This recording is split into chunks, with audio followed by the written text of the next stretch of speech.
Good afternoon and welcome to the special coverage of the Uganda Renewable Energy Conference and Expo 2025. It's happening now, it's happening today, tomorrow and the day after, and this is being hosted by Kampala Serena Hotel, the conference center to be exact. We're having a live broadcast here on NTV Uganda. It's a pleasure to be in your company. I am Priscilla Regina Nalroga alongside Joram Paul Sonko that is going to be helping our guests this afternoon break down renewable energy and what are the immense opportunities that we do have in Uganda. But before we bring in our guests, Joram, what is your most recent experience with renewable energy? Well, my most recent has been today. Why am I saying today? I was there in the morning to listen to some of the conversations that were there. But again, I think when we talk renewable energy and solutions within the renewable energy space, I think the most recent, or how I've got to encounter it, is by use of gas for cooking. And these are some of the conversations that have been shared earlier today. The simple conversations, because you realize most of the stakeholders are saying, among us, this move of among us, the conversations of the Renewable Energy Conference is to look at the solutions that Africa can adopt. And in this regard, Uganda, because we are so much used to use of charcoal, and that means there is deforestation out there. And among us, the conversations have been how Ugandans can turn to one, electric cooking, which solutions are available, then how best can we safeguard the environment, and then also for those who are using gas or any other form of clean cooking. These are all sorts of things that have been shared. But then also from the technical, besides the technical side, from the administrative side, I've also got to realize that the government is committed to ensuring that they foster and set up facilities, this kind of infrastructure that will enable everybody get involved in the move to see that, one, we're protecting the environment, but then we're also pushing for the renewable energy sector to grow as a country. Okay, so between charcoal and gas, which one is most affordable for you? In this capacity, gas is now affordable, but you would clearly see that charcoal is more affordable for the majority. And it is, to me, I wouldn't say it's affordable, but I would say it's now easier to use.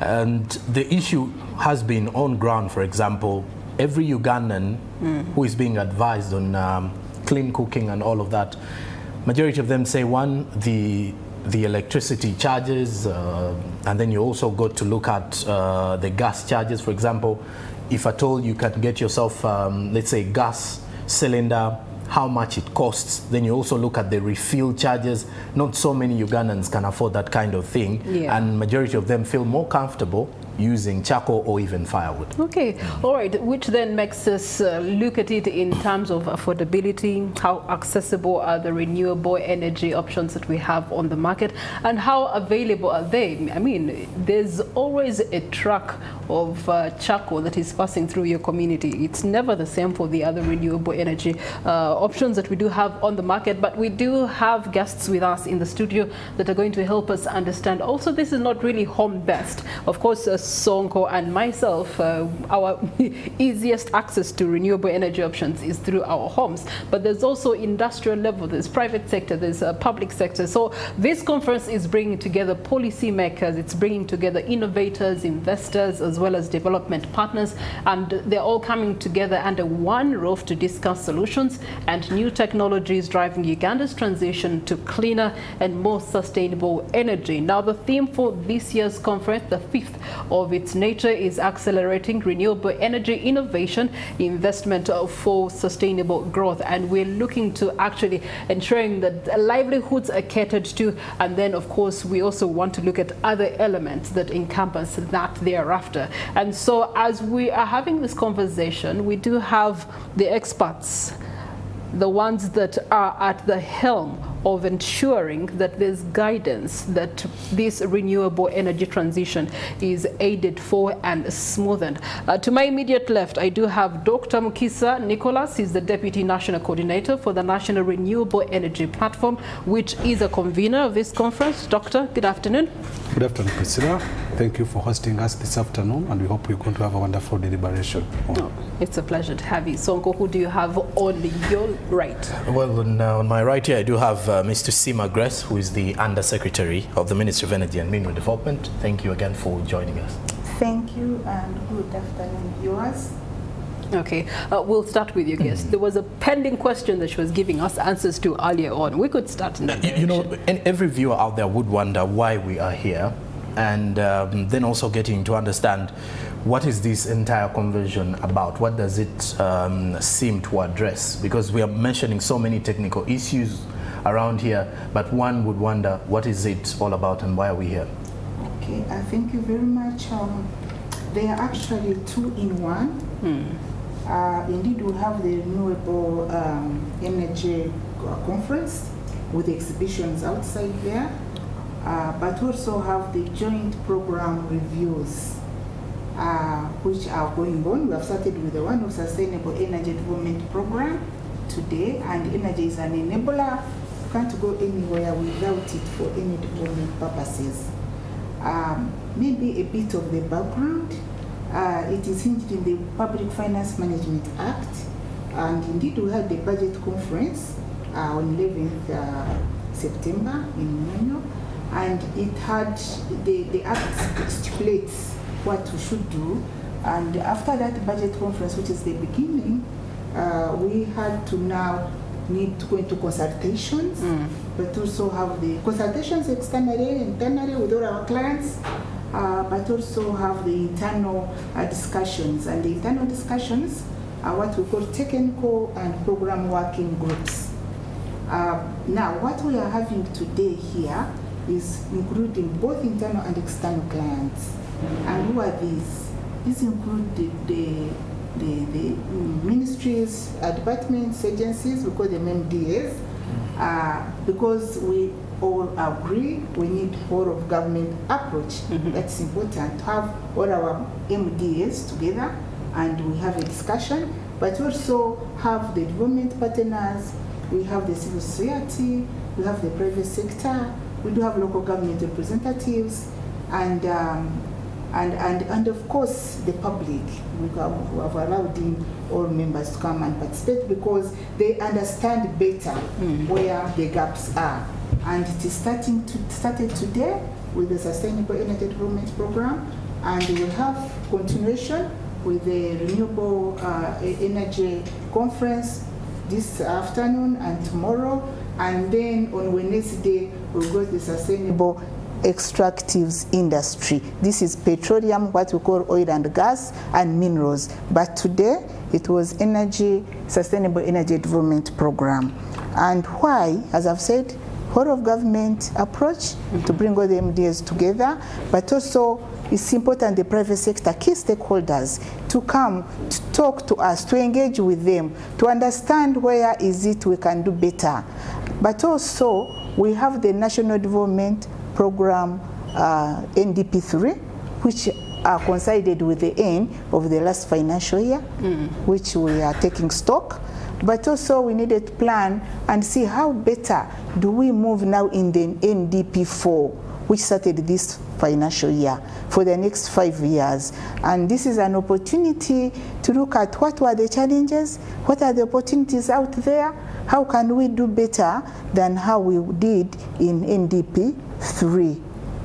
Okay. Thank you. All right. Nice to hear that background. Dr. Mukisa, yes. NREP, which is the National Renewable Energy Platform, your vision is a mode of excellence in sustainable management, but also utilization of energy and mineral resources. Before this conference, you've had 4 editions so far, and we want to understand from you what has been the uptake and utilization of renewable energy resources and sources so far, courtesy of this conference. Sure. Thank you very much, Priscilla. The Renewable Energy Conference, the first edition was 2021, and I will speak at the achievements.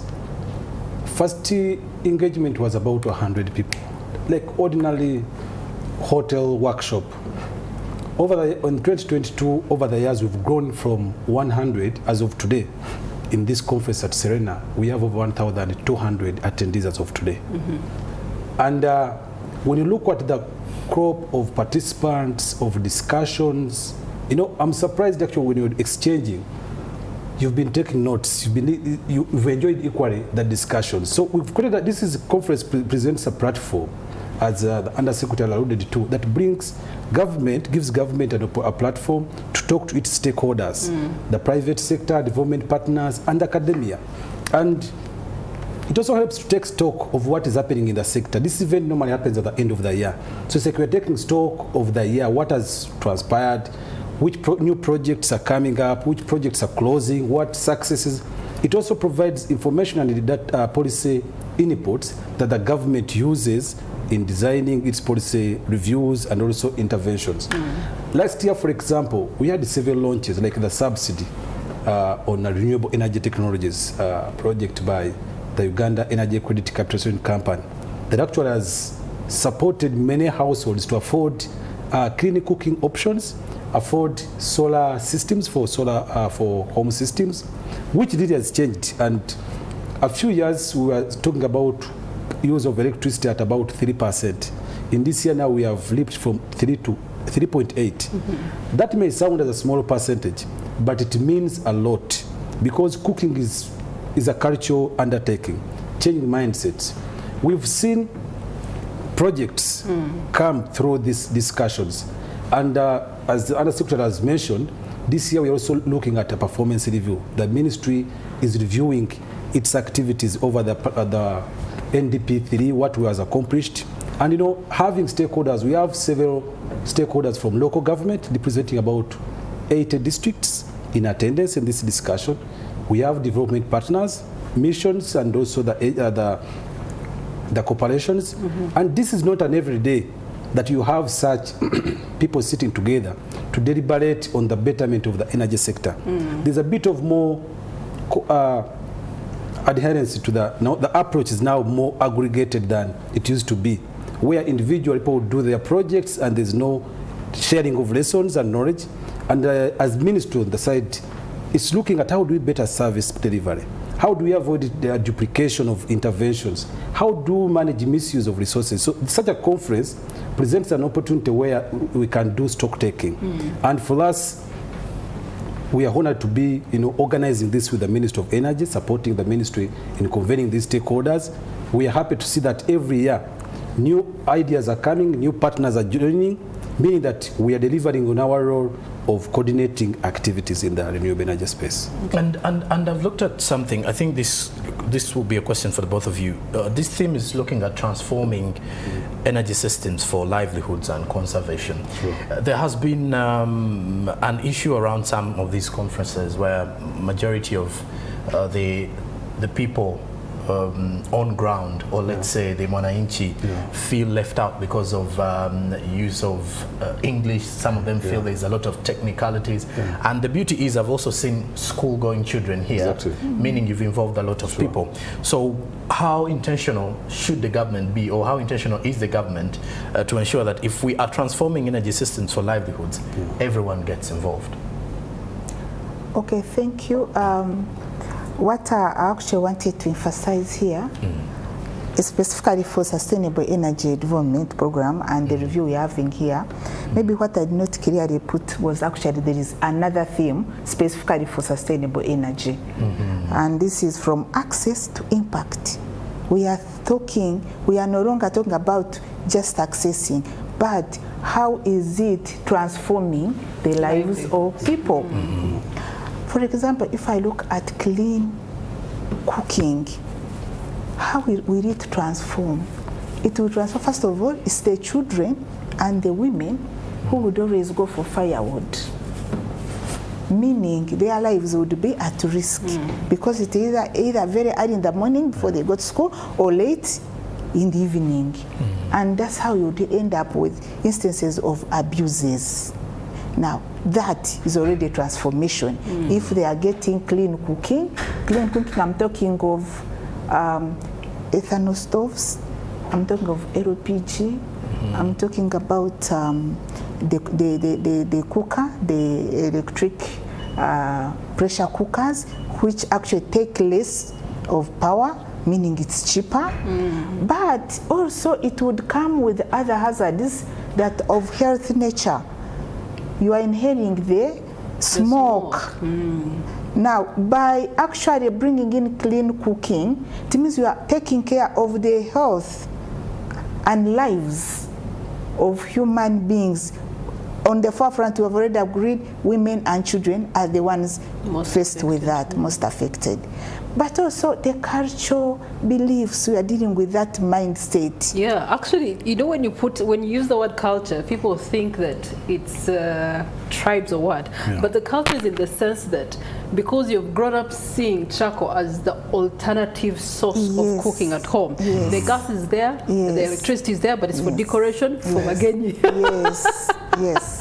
And then you do the massive cooking for those Magenyi on your charcoal stove somewhere. You go back to the firewood. But now with this, you see the untidiness and the uncleanliness that comes with using the other biomass, the charcoal, the firewood. Now for sure, if they are using this clean energy, it means you are also looking at the cleanliness around, the environment, the hygiene. So this, to me, it is a fundamental transformation of the society. It changes lives. Wow, that's the best way to put it. Dr. Nicholas, do you want to add something to that? Yeah, speaking to what Undersecretary has alluded to, is that, and good enough he was in the sessions, you know, these gatherings also bring all categories of people. You know, energy is not for the people that sit in the boardrooms. It's not for the people who are on TV now. We have people at home, for example, could be the home managers, could be our family ones, who are doing the day-to-day things. And not only the cooking, by the way, go even to productive use of energy now. There are people practicing agriculture. So in the discussion today, we have several people that have come. One, they are sharing testimonies, others have come to learn. So this gathering brings one technical, you know, state-of-the-art technologies that people can actually start to learn from and adopt. But also it aligns the policymakers with the end users. And for example, on Wednesday we'll have a session that will be entirely in Luchiga. Wow. Yeah, we'll have people speaking. Why Luchiga though? No, every year we choose a language. Last year we had Luganda. And we had people coming from Chisenyi, these informal settlements. Who came to share the experiences of using clean energy. Some were explaining about using electricity to cook, others were talking about gas and the likes. Because many times people assume that when we speak, there are no people that have benefited. So we try also to bring in testimonies. And it's normally easy that people identify with their own. When they see someone they know, they say, true, I know that person, they can rely on their testimonies. Okay, all right. Allow me to turn to Miss Grace. The launch has already happened, and I know that it was launched by the Minister of Energy and Mineral Development. We want to find out from you, at a ministerial level, what are some of the commitments that she has put forward, especially when it comes to systems that actually enhance better livelihood and conservation this particular time? Yeah, maybe something else I should have emphasized when I said who is involved. The political leadership is involved. And that, right from the beginning, when there is participation at that level, we also had the academia, we have academia. Meaning we are not only looking at up here alone, but also looking at what trainings we are going to come up with to impact and put forward the policies we are coming up with. Now, what our commitments are we coming up with? It is still ongoing. One and foremost is we have agreed there is no way we can go alone anymore. The whole of government approach has been emphasized. The involvement of key stakeholders, all of them, not leaving out anybody behind, is part and parcel, and we have all agreed to that. The ESGs, these are social safeguards, the environmental, the gender, we have all agreed. Can we start also to consider them as a precondition as we come up, like how we say, issues of equal opportunities as a certificate towards the budgeting process. It's a condition for you to get that certificate. You must have get the certificate from any PA to say what you've done is in line with the National Development Program. So in the same way, we are looking at even ESGs. These are all that affect us: environment, gender, social safeguards. We have also come up with that and say, let's look at it as also a possible condition. But also, there are other things we came up with in terms of, say, land acquisition. We say, can we look at those corridors that are commonly used? And we agree together, if now getting, for example, the access to transmission lines is going to cost us quite a lot of money, can we see where we have corridors that we can agree as the Ministry of Energy, as Ministry of Water, and we go in the same direction? That will bring down the cost, because we are talking about affordability. We are also looking at sustainability.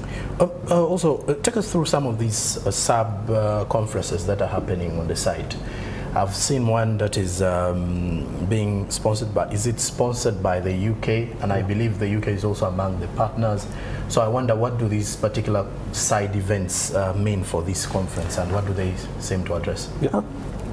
Okay, I will begin, and it comes in. Yeah, we've really been in partnership with the British ambassador, high commissioner, and specifically on clean cooking. And we've gone ahead and involved the communities through even the kingdoms. The Kingdom of Uganda, the Deputy Katikiro was there to cook the Moroconi and see him in the apron. We've gone to the Baruri, we've gone to the Basoga.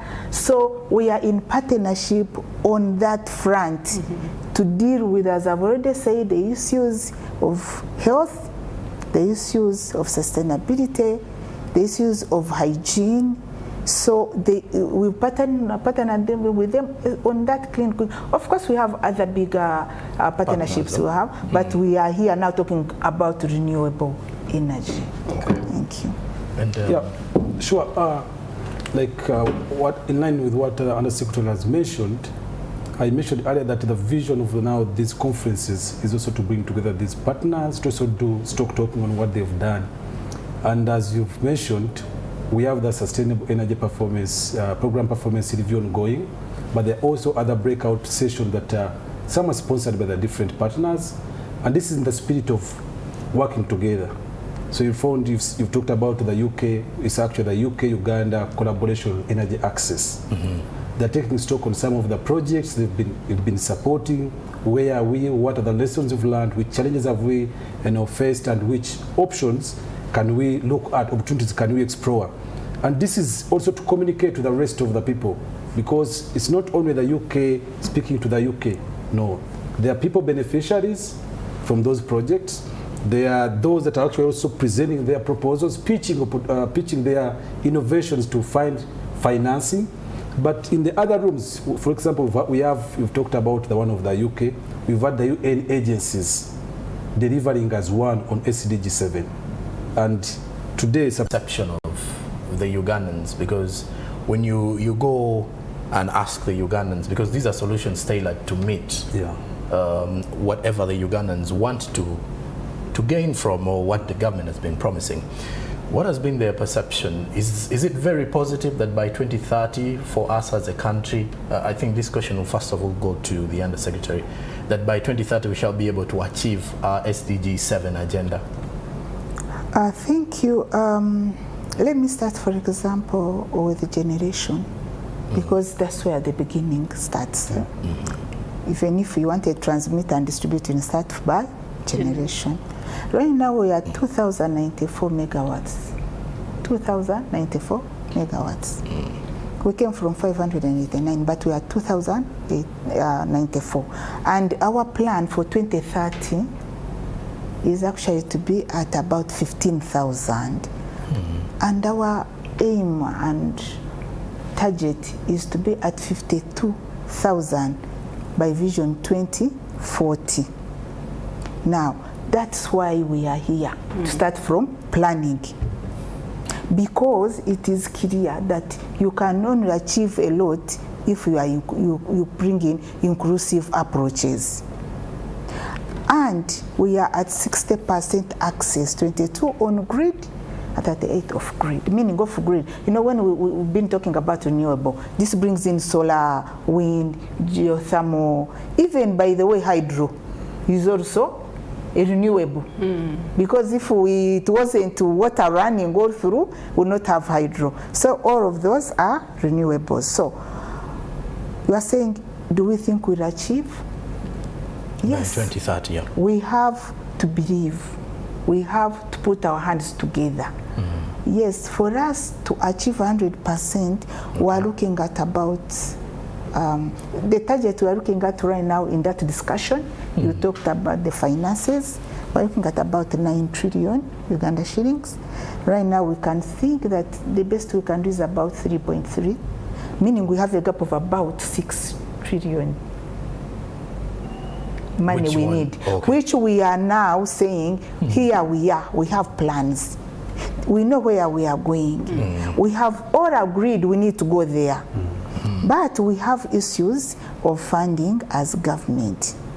But you can also come here on this round table. Yes. Remember, we're talking about jobs, we are talking about transformation, and the partners are also that are coming in, because I also wanted to know about the private investment. Yes, the private investment. We expect that if we did that 9 trillion, it would unlock about 5 trillion, which is in the hands of the private sector.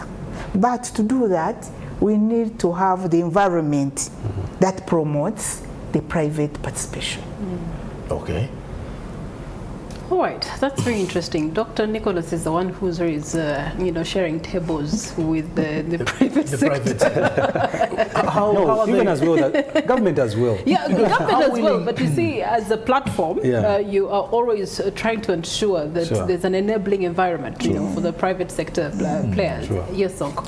Because I also want to hear from Dr. Nicholas. How willing are the private sector players? You know, private sector players only get into something if they're going to earn out of it, and for them they are running profitable kind of things and partnerships.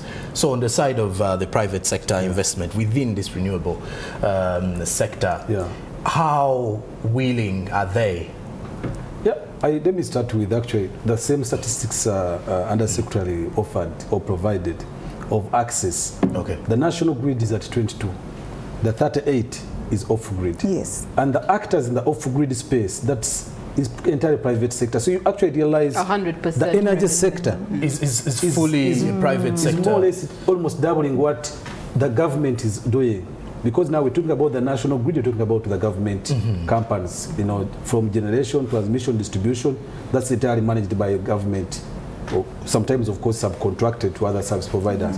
But the off-grid space is private sector. But also when you look at the renewable energy policy 2007, it has attributed that private power purchase agreement. It has talked about public-private partnerships, and I think she could guide, but government looks at the private sector as the money owners.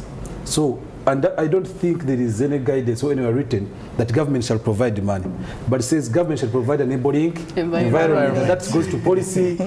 So when the government comes, yes, so but if the government has the money also, it's very that's okay. But you see, that's the secondary one. The primary one is the enabling environment. Of course, enabling environment could also include money. It doesn't rule out money, but government comes in with the subsidies. For example, there's a new technology.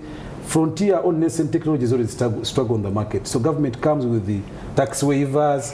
So it waivers the VAT to allow communities adopt and then allow forces of trade to intervene. So the private sector is very open, and I think maybe also other sector could speak to that. Since government opened up the transmission, private sector has come out to interest itself in developing transmission lines. It was previously a monopoly of government, but by 2022, the Electricity Act amendment, private sector has come through. In that we also see then maybe low-hanging catastrophe, if you leave that to entirely the private sector, are we not then prone to being cheated as the end user here? Actually, that's why So in other words, we're asking, what are the control measures, even though, you know, government by and large is not in that space, but what are the control measures that you have put to protect the end user? For sure, there has to be a positions for regulation. Yeah. You can't leave it open. And that's why I said government has to provide the enabling environment. What is that? It means policies, the right policies must be in place, the right legislation has to be in place to make sure that we check the excesses. Sure.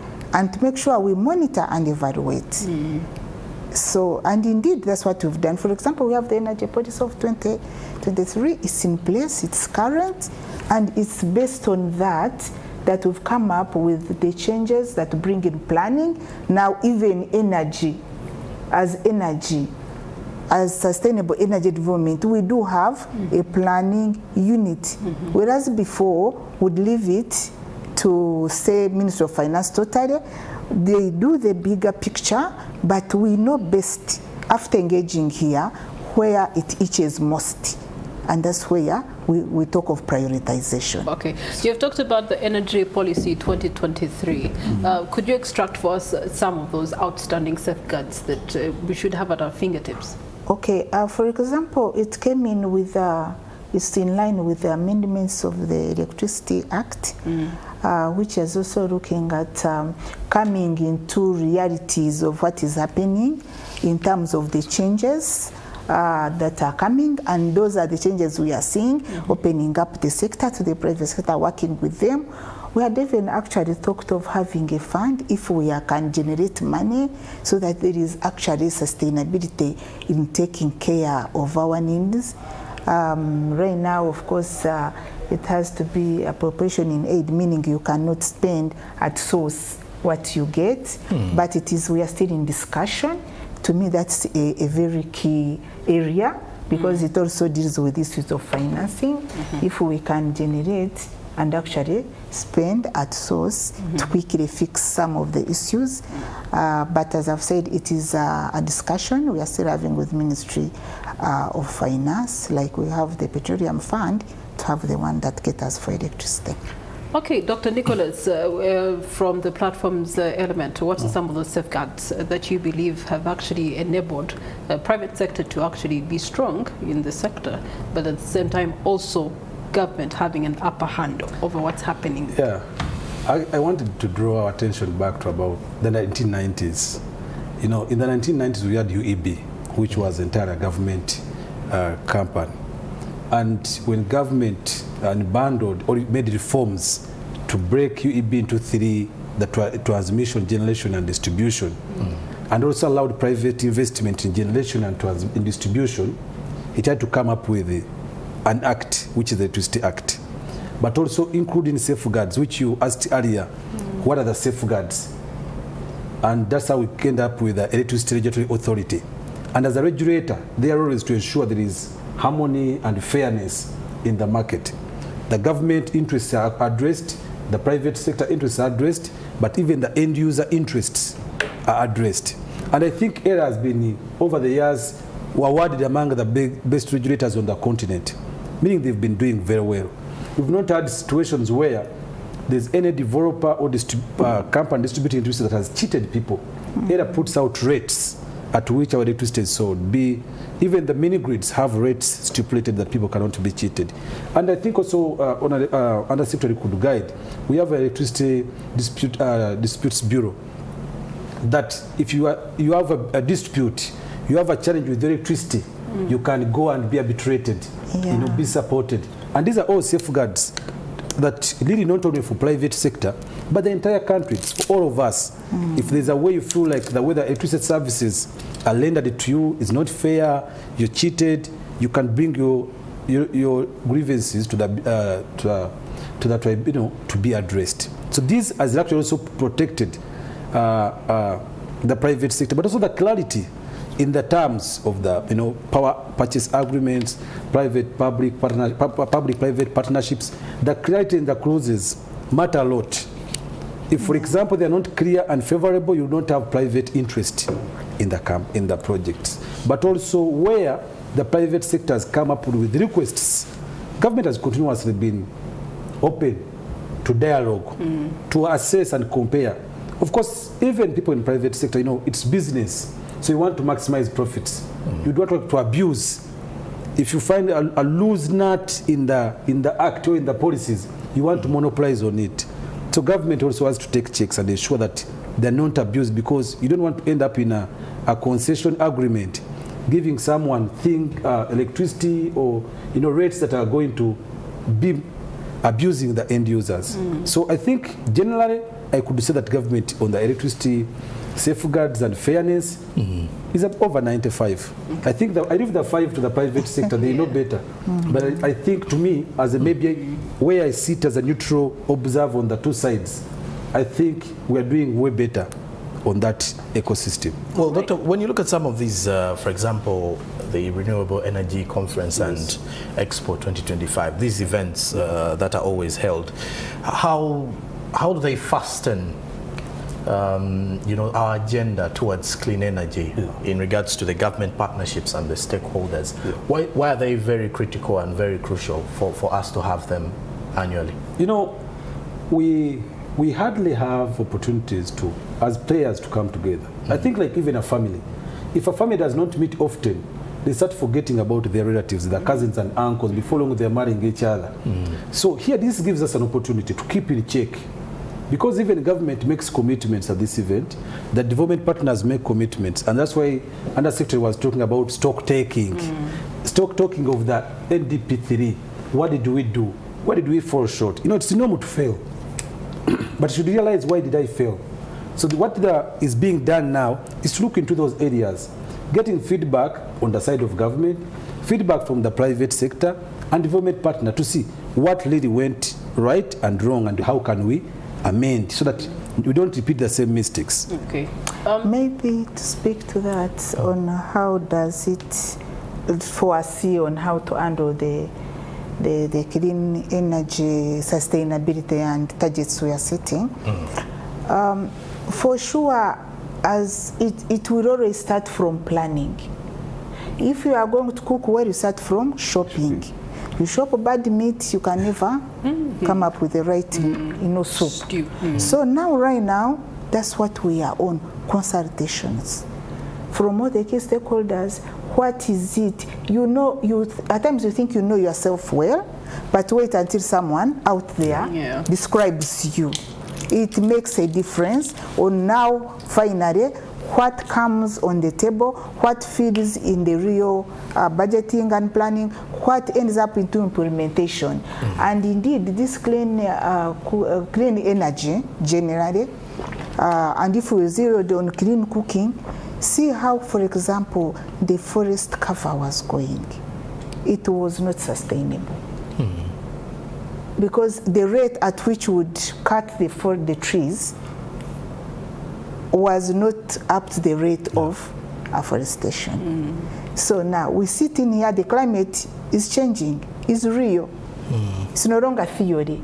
So we now have to come back on the round table, say, how do we deal with this? And one of the measures is actually to go clean cooking. All right, speaking of round tables, I know that this particular conference is having a lot of strong partnership from the European Union, the UK High Commission, to mention but a few, GIZ, Uganda, SNV, and financial institutions. We get to want to draw from you, Dr. Nicholas, why are we having these collaborations with these particular organizations, entities, and missions, and what is their broader contribution to our agenda for renewable energy transition? Maybe I would actually put the question back to you. Why do we have wedding meetings, for example? Some people can afford collect money for not collecting, but it's also picking ideas.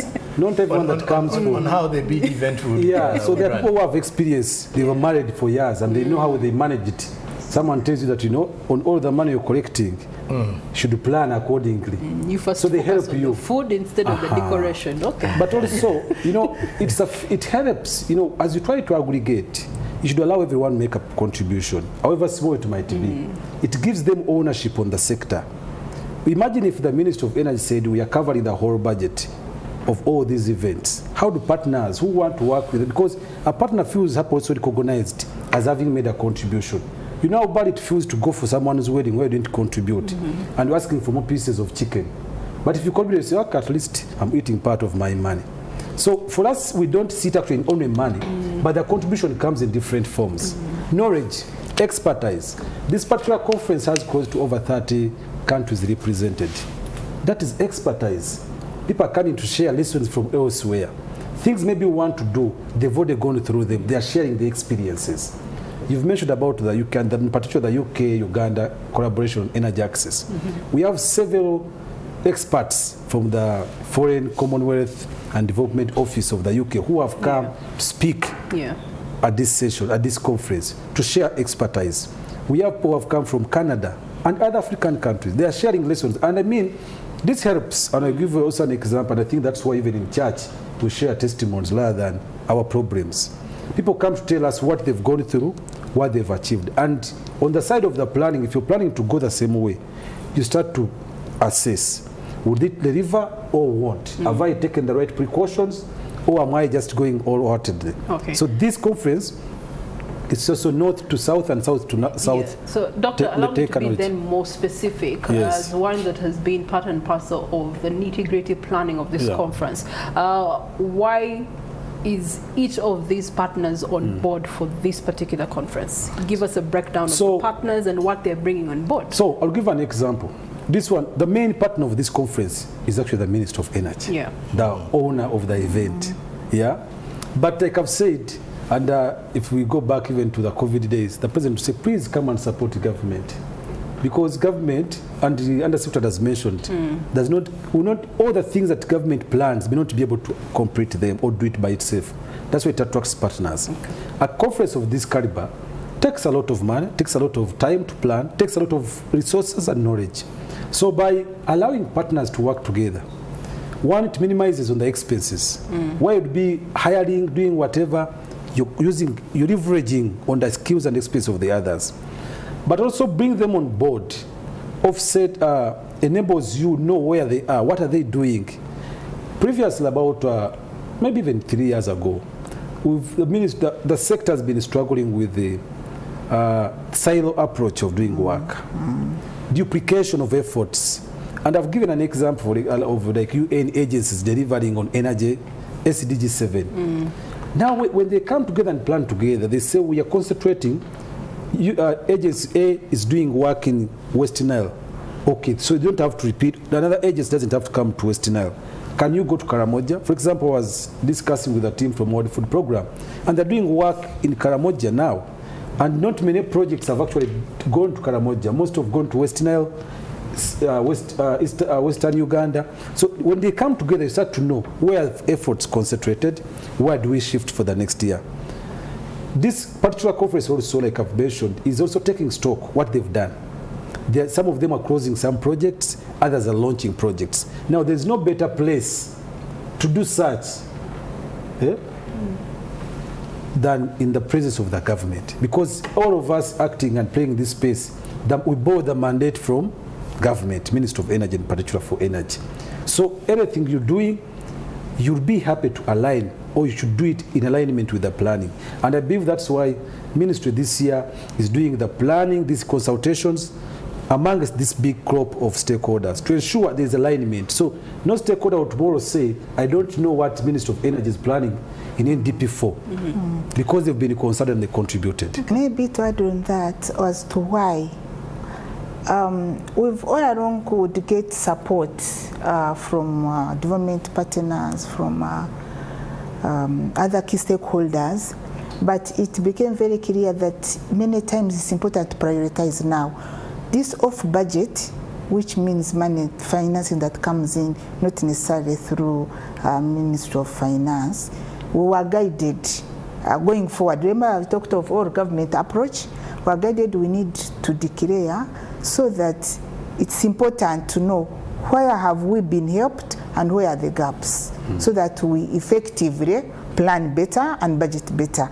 And in the same vein, when we engage with these development partners and key stakeholders, and they actually do that they declare what their interest. For example, on clean cooking, if these are bringing ethanol stoves, the other one's bringing the pressure cookers, LPG. So we need to really come up together and say, okay, this is where we have the gap. This has been actually handled. Okay, Dr. Nicholas, yes. I've had the privilege of attending one of these conferences. There was an interesting submission by exhibitors that they're not invited into the discussion rooms. How have you created an enabling environment for the exhibitor to also be part of the reviews that are being made, the surveys that are being made? Yeah, exactly. Actually, what happens with the private sector, and the exhibitors are major in private sector, of course even government is doing some exhibitions. Yes. But in this case, we actually always, this is at least to not run a conference where exhibitors or people are paying. So we've always allowed a company to come with 2 people or 3. One manages the store, another one goes to the discussions, and they swap. Because this is one place, by the way, you're able to meet some of the people you've looked to have an appointment with and you've never got it in a year. You get under secretary in the corridors during lunch, and you'll be able to speak to her without an appointment. So many companies, and I can ask you, Priscilla, after this program, you walk around the exhibition, they will tell you how many per year. Some are 5, 4, and they're all over the session because they also have targets. When they receive the program, they start looking out which speaker, which person of interest do we want. Okay. Most people have gotten business opportunities from this conference, from the exhibition, because like we've said, you're having the top government leadership, you're having the top decision makers, you have the ambassadors, heads of development programs, so you're able to reach the person and pitch your product. So many have benefited. Of course, I don't think everyone may not feel the same way. I can't speak for all of them. But for me, from the feedback I've received from some of the participants, has always been positive. And in any case also, it was also planned to showcase what they have. And they cannot showcase when they're necessary in the Victoria Hall. But also to network. So, yes. But let's look at this issue of prices, by the way.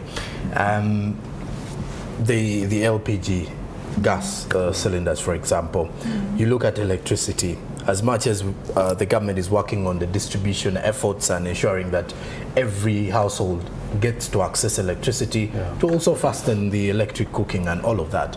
But let's look at these prices. Is there an idea being set up, or are there policies being aligned to ensure that, one, Ugandans can afford these particular things? Because when you go to rural settings, majority of them will tell you, I cannot afford LPG gas, and they're being very honest. And some of these households feel more comfortable using this. So how do we then make the prices quite affordable for the Ugandans, or the majority of the Ugandans, because we want to head into that direction? Thank you. Actually, what we had started with was change the mindset.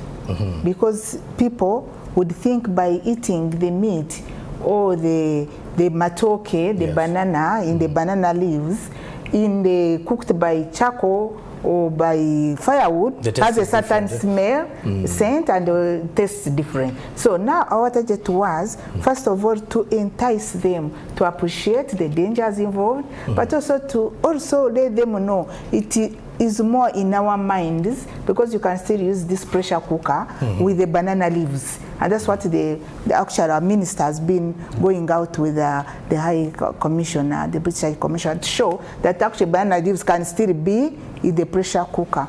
Now come to the cost implications. Let's be factual. How much is a sack of charcoal? It will be 95 or 100. Depends. The price fluctuates. Around 80, 90. Depending where you are buying it. But it's in the range of about 100,000. How much do you feel a gas cylinder of 12 kgs is also 100,000? And the new one is around 120. So basically, the cost implications are not necessarily the issue. Yeah. Because the figure of 100,000 to feed 12 kilograms, that takes you a month, and buying a sack of charcoal, which at times you find in stones and you find in ash, and it is like a quarter, which is actually I love there. the mindset kind of conversation, because there was time I got to interact with some people, and they were saying, if I want to prepare beans or cowpeas, I won't use gas. Yeah. I would rather use charcoal. It's faster. So how then do you change that kind of mindset? You know, I'll speak to mindset. And the simple example I give is all of us today have smartphones. But the day we started yearning to have a smartphone, we may not have been able to afford it. Yes. I remember I started yearning to have a phone when I was in Form 2-3. And those were days after Ericsson, which was in about 1 point something. I remember my sister gave me an Alcatel and she told me buy a SIM card. Days of Motorola. But getting 20,000 to buy, because the SIM card was at 20, was hard, but I knew what I wanted. So what other secretary was alluding to is that we need to first work on the mind. You first identify what you need. Money, today everyone will tell you it's costly, but let me give an example. If you buy the charcoal, how much charcoal does a household use, an average household a day? Could be maybe 5,000 or 3,000. That's equivalent to about 3 units of electricity. And you cannot cook, especially if you're using efficient appliances, and consume 3 units in a day. That's one. Okay. The second one is the mindset of you can't cook matoke on electricity, it's not tasty. We've done these campaigns across the country. And the funny part is that the very people, what we do, we engage them before cooking, and they give you their thoughts. Then you ask them to volunteer to cook, and I want to take Priscilla also to volunteer and cook. So she comes back and convert you. After they've cooked and they taste the food, it comes out just as that on the firewood. They start saying, wow, I didn't know this. And you're able to see most of these appliances even have embedded meters where you can tell that I've used the 0.3. Well, let me testify now. I don't even need to go.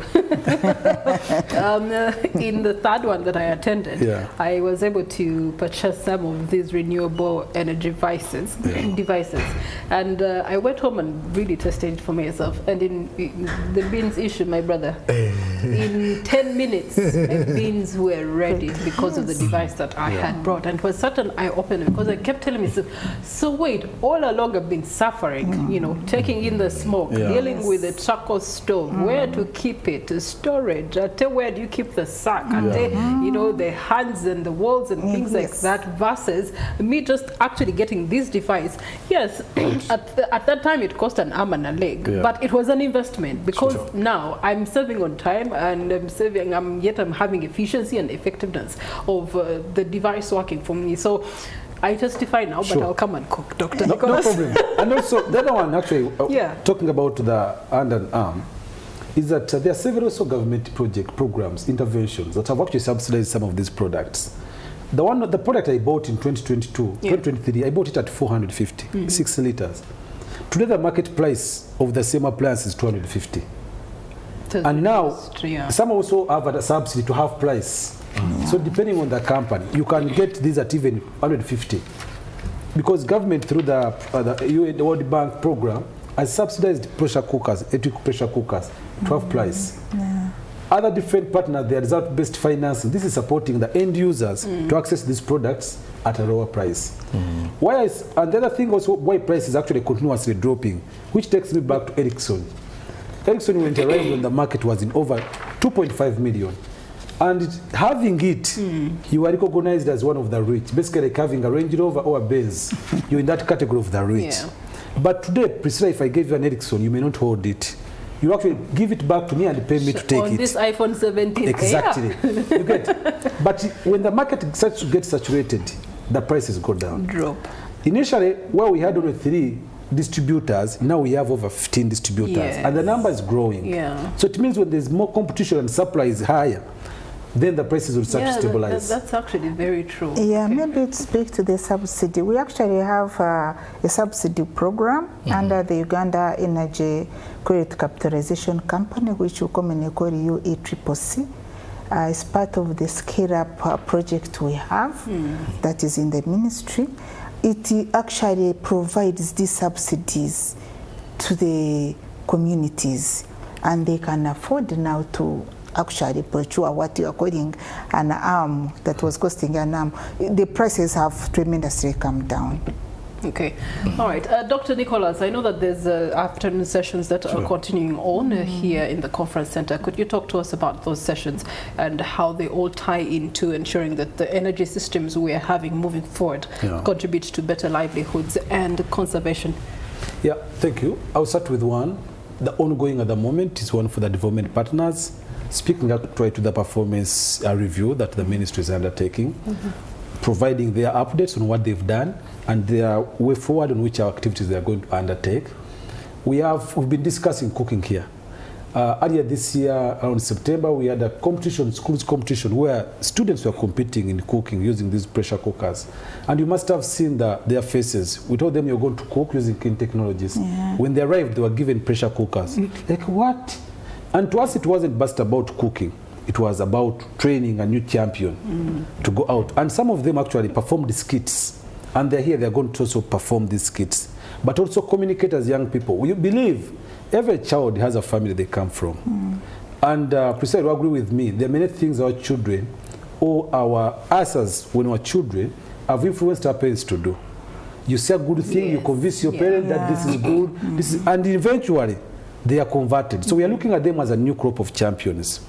We have discussions, we have farmers who have been benefiting from some of the projects by government, GIZ, SNV, to promote productive use of energy. One of the challenges that as we've had in the energy space is that rural electrification has been bothered severely by people who have used candles, so you can't tell them to only access electricity for their own lighting. You want to improve the economy so they can make a living. Someone can start maybe a cold chain, can maybe invest in, maybe have irrigation and have more yield. So some of these are farmers that actually have come to share experiences, but also give us their stories, what has been the impact of these interventions. We have other sessions like where we are launching the mini-grids guidelines for private sector. It's also ongoing at the moment, where developers, government is coming out to say this is what you should use. So, and this came from actually the private sector saying, no, how can we know the steps, where do we go? And this has been really developed in consultative manner to ensure people know clearly where do you start, what's the step 1, 2, 3, and how long what should it be. So all these speak to actually us working towards our goals of 2030. How do we fit into that? Because it's a collective responsibility. I don't believe we should say government is responsible. What have we done as ourselves? If you know something that can help others, have you shared? And you know, Priscilla is sharing that testimony, experience. Otherwise, actually, let me add to that testimony. Because of adopting renewable energy, sources. I ended up doing a lot of burning of my food initially because the timing, you're telling yourself, okay, rice you're getting used. Takes you about 30 minutes, but now with the renewable energy option, within 10 minutes, so you keep thinking, I'm burning my food a lot until I realized, oh, it's because I'm transitioning. So it definitely was a hard transition, a bad transition. But it's a good one. Exactly, because these are experiences others need to hear.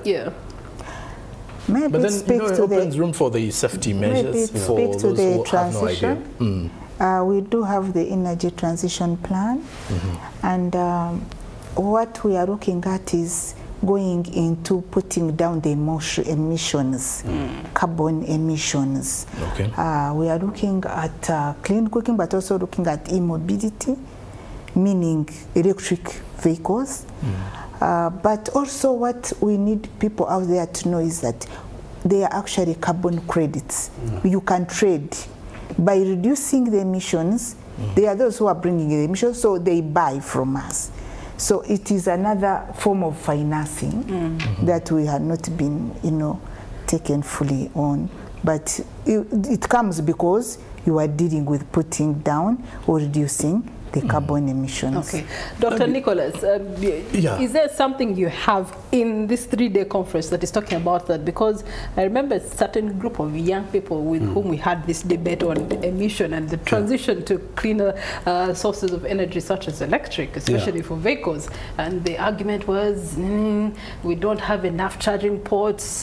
When you look at the vehicles on the market, what's the mileage that they have to cover before they can get to the next charging port? And the young people, all these were not problems for them. Saying, no, it's simple. Just buy a car that tells you for 100 kilometers you need the next charging point. So you utilize your car and your energy accordingly, while planning in mind. So are we having that continued discussion in this conference? Exactly. Tomorrow we have a discussion on e-mobility.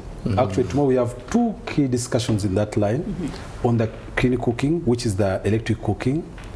And one of the outstanding that actually Undersecretary might speak to is the nationally determined contributions that government has set, where cooking is going to contribute about 23%, thereabout, minimizing the emissions. And that's why you see government has put a lot of emphasis on clean cooking, because us moving from firewood and charcoal, we are reducing carbon dioxide emissions to the atmosphere. Okay. And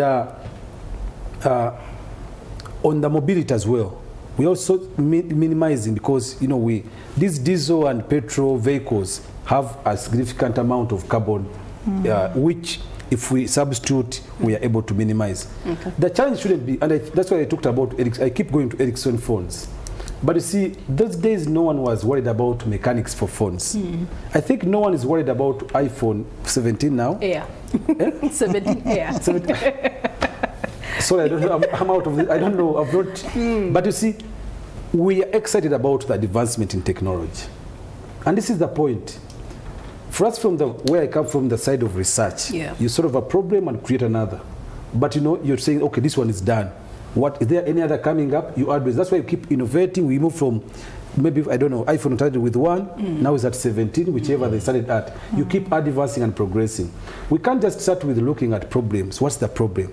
I've never believed that in any way government will sit anywhere and advocate to bring things that are going to damage or secure its people. It's government's responsibility to protect its citizens. Okay. Maybe to speak to that, whether they are charging services to the electric vehicles. Have you been to our Amber House? Yes. The front there? Yes, it's there. Yeah. So it's a mindset issue. Yeah, it's a mindset issue. But speaking of which, innovation and technology is a very interesting topic, and whenever innovators share ideas of whatever they're coming up with, everybody gets excited. There's a lot of excitement in rooms, in boardrooms and all of that. But around the corner, there's always that issue of which kind of safeguard measures do we have in place? And how do we incorporate these safeguard measures into this kind of agenda towards, green cooking, towards renewable energy success as a country? When she was sharing some part of her experience with some of these devices, what hit my mind was, imagine someone, let's say my grandmother in Buikwe, for example, who is now going to use electricity for the first time to cook. Now they're using it for the first time. They do not have any kind of idea what if something goes wrong. Of course, we do not have to look at what is the bad, but in case. Before you give us submissions to that, we wanted to have a sneak peek of what's happening in the room. Maybe you could talk to us about what's happening in the room, then we can go and listen in. So currently we have a plan running for the development partners, speaking to the activities and in line with the development national development plans 3 and 4. Okay. So the different embassies and their corporations are providing an update on what is transpiring in their workspace. Okay. All right, let's take a listen into the room.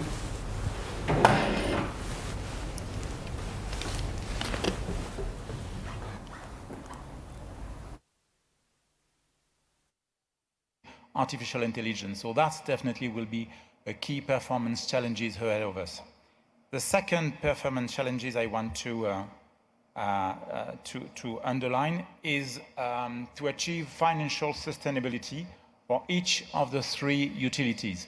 It is, of course, critical because, as the previous panel has mentioned, there is a need for having a lot of financing that is going to come partly through debt, maybe eventually through equities, but neither will come without a very strong financial sustainability from those utilities here in Uganda. And this has to be worked out more efficiently, including for allowing at some stage having those utilities being able to raise debt on the market on their own without burdening any further the central government, for instance, or to creating GVs that will be attracting private sector investment because it will be in the capacity of doing so and being attractive. And definitely the third performance challenges has to do with climate change and how in the energy sector, the utility that the government as a whole, globally speaking, is going to weather these big challenges of climate change and the energy transition. So we are happy that through the International Agency, AFD has been funding the study which was a backbone for the energy transition plan, and we see it definitely as a commitment that we are looking forward to doing. Now to your question about NDP4 and how AFD Group as a whole, the French Development Agency, part of French team, is implementing NDP4. So first and foremost, I would say that for us it's all but natural to implement and to have all our operations within the framework of the NDP4 because we are a development bank, which means that we are operating mainly through loans to the government. So any of our loans is going to be related to a specific project and program in NDP4 and will be translated into the financial budget year after year. So for us, it is just natural. We are not operating outside of budget. So we are in NDP4 for sure. And there are 4 thematic involvement that I would like to underline, if you allow me to do so. The first one is, once again, energy transition. It is critical. So the energy transition plan is definitely about something that the government and the Ministry of Energy has been working on, and we are keen of supporting this because here are a lot of the challenges ahead of us. One of those challenges is about transitioning to clean cooking. France is very much willing to support the transition to clean cooking, and AFD has been doing so in different ways. One, we are in the process of supporting the private sector, both in Uganda, Tanzania, and Kenya, in the way of defining more marketable business model for the private sector to invest in the clean cooking. But more interestingly, we are about to launch next year the first budget support to the government, targeting in particular clean cooking and clean cooking transition. Through that, we are hoping to support, of course, program and action that are defined by the government, but most specifically also trying to develop and focus on developing the carbon credit that could be linked to the clean cooking transition. Second thematic involvement, it is about diversification of sustainable energy, one of the key objectives of NDP4. So just a reminder, but the sister agency for AFD, which is called Proparco, funding the private sector, has been more than a decade ago one of the investors into the Bujagali hydropower plant. So we've been in the sector through including our sister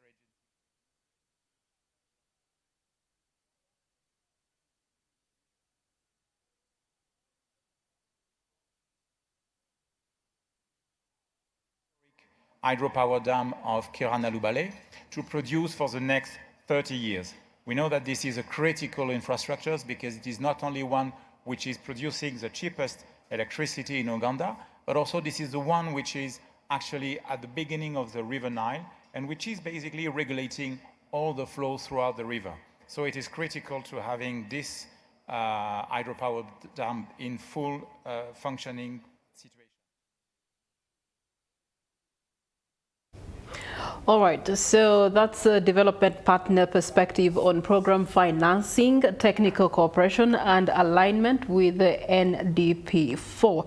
It's a multi-voice dialogue strengthening African institutional presence alongside the global partners, and this session is intended to actually provide Uganda with a comprehensive, extensive perspective on financing, on technical cooperation and alignment with the National Development Plan for Uganda, and that is on level 4. That's where we're standing right now for this Renewable Energy Conference 2025, and then thereafter we'll be having an official ceremony opening, and we're expecting quite a number of dignitaries, but of course this is going to be marking the start officially of the 3-day event.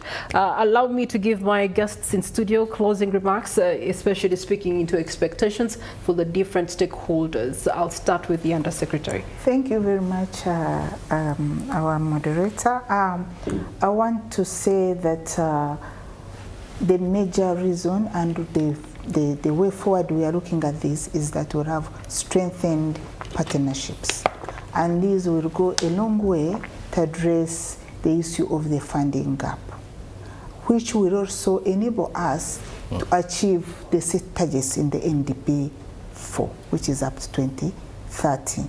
But it will also feed into the Vision 2040, which is also looking at access to 100% of the population of this country. But not only accessibility, but also affordability and sustainability. I thank you.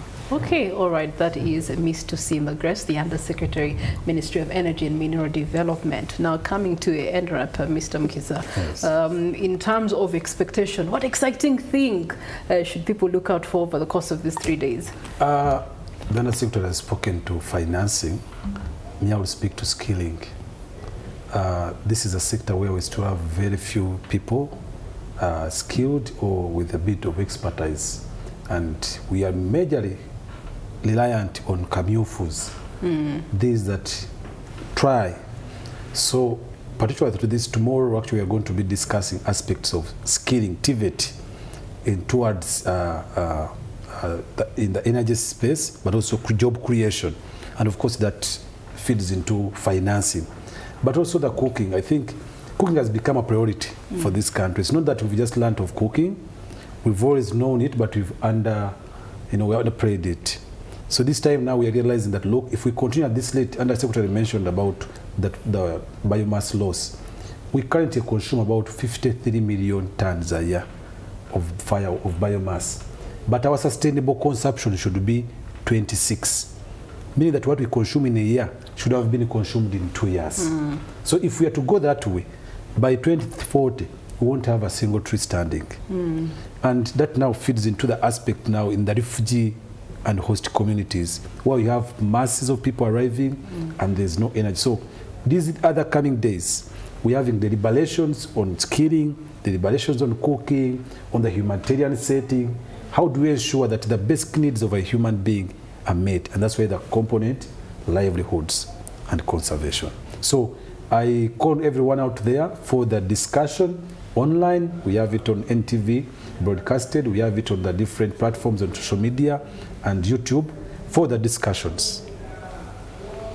Oh, interesting. And for me, really, I'm looking forward to what the innovators have to offer tomorrow. I love solutions. I feel the solutions we need now to ensure that we are all involved, but most importantly, affordability. And I hope the innovators will be speaking to that tomorrow in the direction of saying that by 2030, if at all we want adoption to, let's say, clean cooking, adoption to electric use, not only within the kitchen, but also with the adoption of EVs here and there. I'm just hoping the solutions will be available. So I'm really excited to see. Thank you. Okay, all right. The 5th edition of the Renewable Energy Conference 2025 is ongoing. It's going to be continuing for another hour until 5 o'clock live broadcast with, of course, a special focus on the official launch of the conference under the theme Transforming Energy Systems, and this is for livelihoods as well as conservation.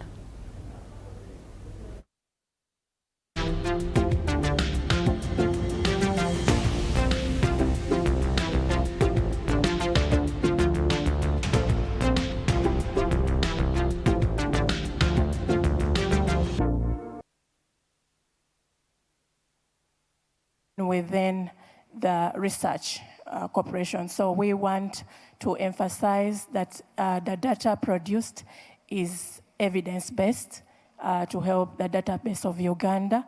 And within many of the program, technical cooperation is part of the components. Thank you. Well, to echo the sentiments of my colleague from the Swedish Embassy, it's precisely the same for us.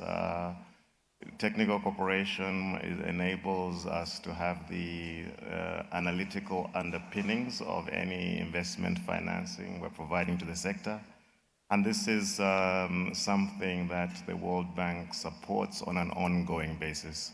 So in recent times, I talked earlier about the least cost generation and transmission plan. We've supported the government in the process and helping with the technical support required to develop the plan. In September 2025, we launched the Country Climate Development Report that also was, at least from an energy perspective, underpinned also by the work that AFD had supported with the IEA on the energy transition plan.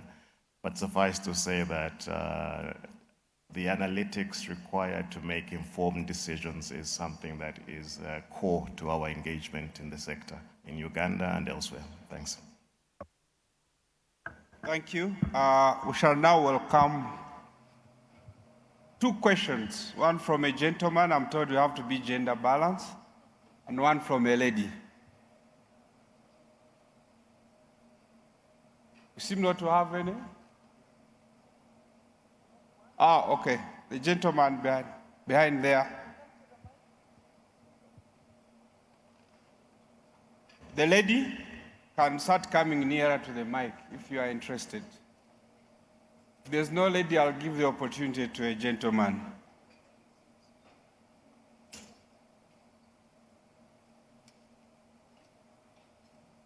Introduce yourself and quickly and go to the question. Yeah, thank you very much. I'm Kawawa Sabit from Yumbe. To Director, French Development Agency. Bonjour, monsieur. He emphasized the aspect of diversification of sustainable energy. In 2014, His Excellency visited Yumbe. It's a potential site called Agbinika. Following his visit, the French government showed an interest to develop that site through a company called the Tractable, and they went and did feasibility study. And as of up to now, the district is in darkness about that. I don't know whether you can get a response to that. Thank you.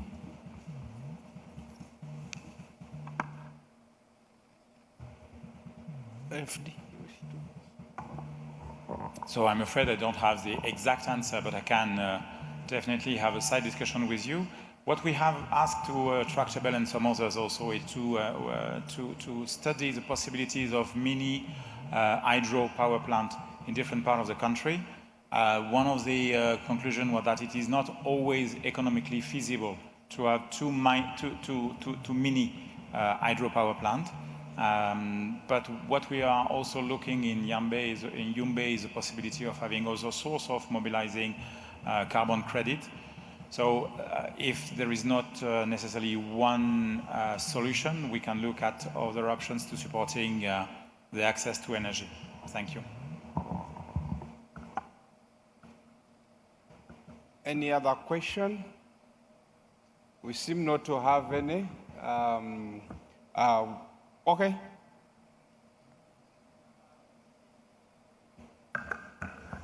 Mine is not a question, but to respond to the gentleman from Yumbe on the Agbinika project.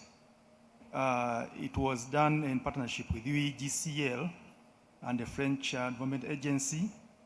And what came out from the study was the site was not technically and economically feasible. And for it to be feasible, it had to possibly make hybrid with solar. The report is there, but all the parameters were not, it wasn't technically and economically feasible to develop. Somebody's raising her hand, but we are short of time. I don't know whether the timekeeper will allow me. Yeah, since she's absent-minded, please go ahead. No, I am not absent-minded. No, the timekeeper. The timekeeper, okay. Yeah. And because you emphasize the aspects of gender, so I wanted to ask most especially the Swedish Embassy and the French Development Agency on the issues, on the cross-cutting issues mainly, on the aspects of gender, climate change, social inclusivity. What is your specific agenda for this sector? Because we need to increase the number of women who are participating in this very technical sector. So we want to see them participating in decision-making. I don't know what your strategy is. Thank you. Maybe I'll give it a shot first. Sweden, I said, has a number of perspectives we look at. We look at poverty reduction, gender inclusion, democracy and human rights, and conflict resolution. These are some of the aspects that steer the Swedish financing. Okay, thank you. I'm told we've run short of time. I want to use this opportunity. Oh, some closing remark?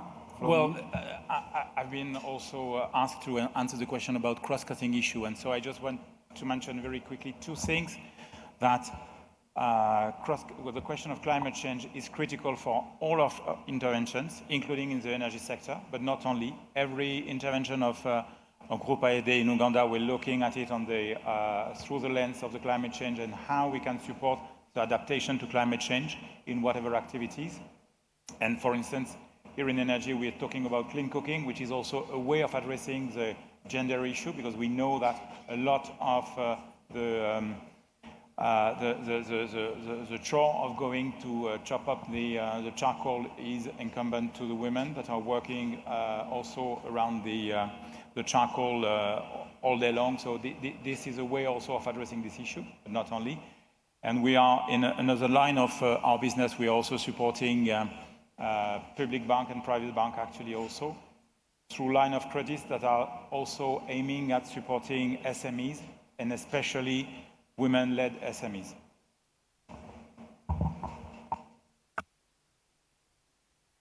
Ladies and gentlemen, a round of applause to the three for their insights. Thank you very much. That's all from our side.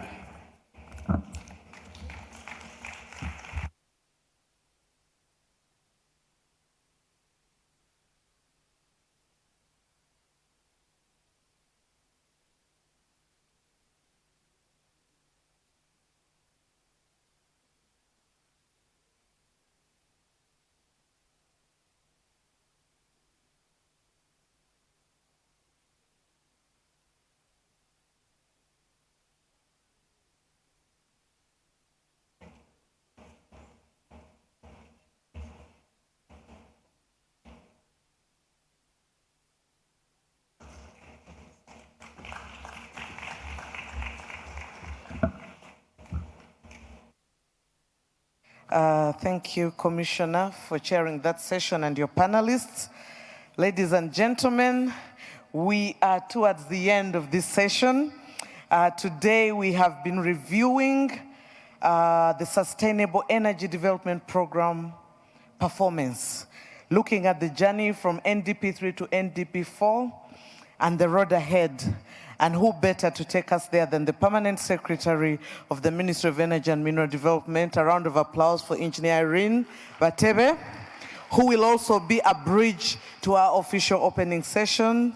PS, you're most welcome.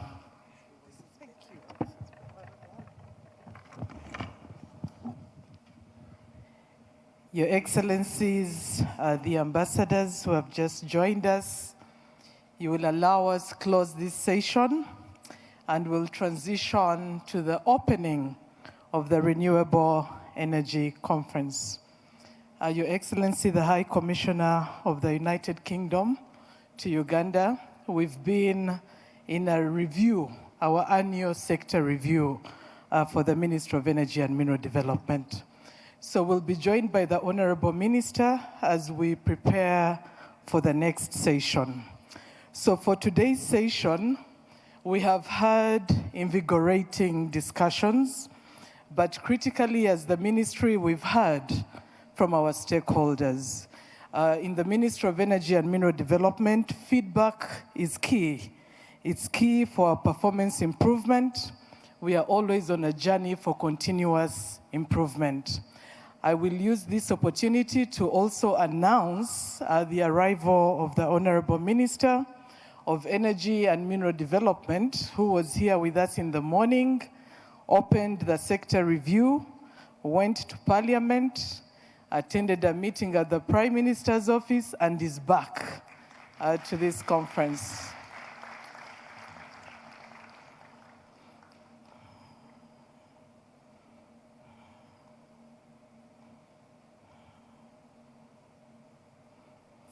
Honorable Minister, you're very welcome.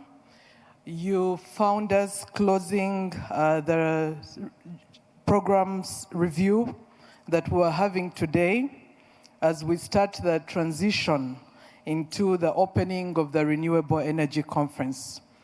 My role is very simple, to summarize the agreed actions arising from that program review.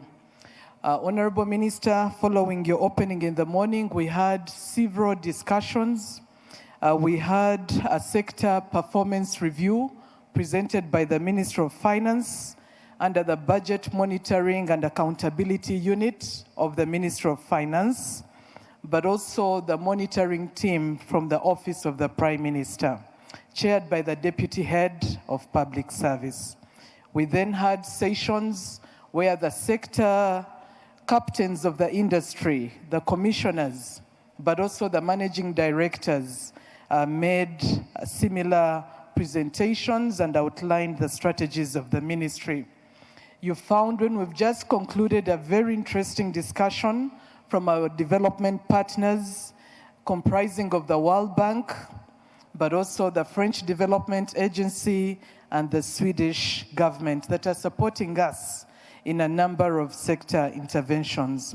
So, ladies and gentlemen, as a wrap-up, in this one day's discussion, we have been challenged but also inspired to continue driving aspects of the energy security of the country, but also address a number of issues that I will summarize. Number one, we have agreed, and there was emphasis on this, on the need to increase and diversify our electricity generation, including a number of energy resources. And I'm glad, Honorable Minister, that we are aligned with our stakeholders because this is emphasized in the strategic plan that you launched earlier in the day today. We've agreed that we'll continue to expand and modernize our electricity transmission and distribution network to not only serve more communities, but also support the integration and dispatch of additional renewable energy technologies. There was a resounding position on the need to prioritize environment, social governance, focusing also on the monitoring and evaluation of the same. That was the third point. On the fourth point, there was emphasis to integrate digitalization and artificial intelligence to drive efficiency in the sector, but also, of course, to modernize our infrastructure. Number 6, there was commitment indeed to foster strategic partnerships, but critically to leverage private sector investment in the sector. So creating an enabling environment ensuring that we streamline our permitting and licensing processes to make it easy to engage the private sector. We also agreed to optimize investments in the electricity supply industry through least cost planning. And I'm glad the World Bank equally emphasized this, and it's a journey we are already on, supported by the World Bank. On issues of coordination, because this came out strongly, there was need, and it was emphasized, to strengthen the whole of government approach during planning and implementation of the NDP4 and the associated MDA strategic investment plans. So we are taking this away in line with the guidance from the Office of the Prime Minister to continue strengthening the technical and program working groups where we sit with most of you, our stakeholders, including our development partners. There was a recognition indeed to strengthen human and institutional capacity, but also ensure that we are skilling, even at VTI, Vocational Training Institute level, TVETs, to support this industry and unlock the required technical capacity to ensure sustainable operation and maintenance of the infrastructure that we are setting up. Lastly, as summarized, was the emphasis on regional integration under the East Africa Power Pool so that we continue our power trade endeavor. And in alignment with our preparations for our compact under Mission 300, there was emphasis to continue mobilizing financing, including innovative financing to support the sector. So with that, ladies and gentlemen, we, on behalf of the Ministry of Energy and Mineral Development, for this program review, we want to once again thank all of you, thank all the organizers, but also the team at the ministry, led by the Undersecretary and the commissioners who have put this together, and of course, the MC for the day who has done a brilliant job. We thank you, and these action plans will be shared with each one of you so that we are held accountable when we meet the next time come the year 2026, the year of our Lord. I thank you very much, and I'll now hand over as we transition into the opening of the Renewable Energy Conference back to our formidable Master of Ceremony today, Dr. Litho Patricia. Thank you. I was once told that when your boss gives you credit, they should put it in writing. You might just use it for a reason. So PS, I'll be following up on this. Thanks a lot, Madam PS. Ladies and gentlemen, we are finally entering the official opening of the Renewable Energy Conference 2025 and Expo. You're all most welcome. So you can take off the serious hat and relax a bit. Now, this session will be chaired by Honorable Shatsi Musherure, who is the Member of Parliament for Mawagola North.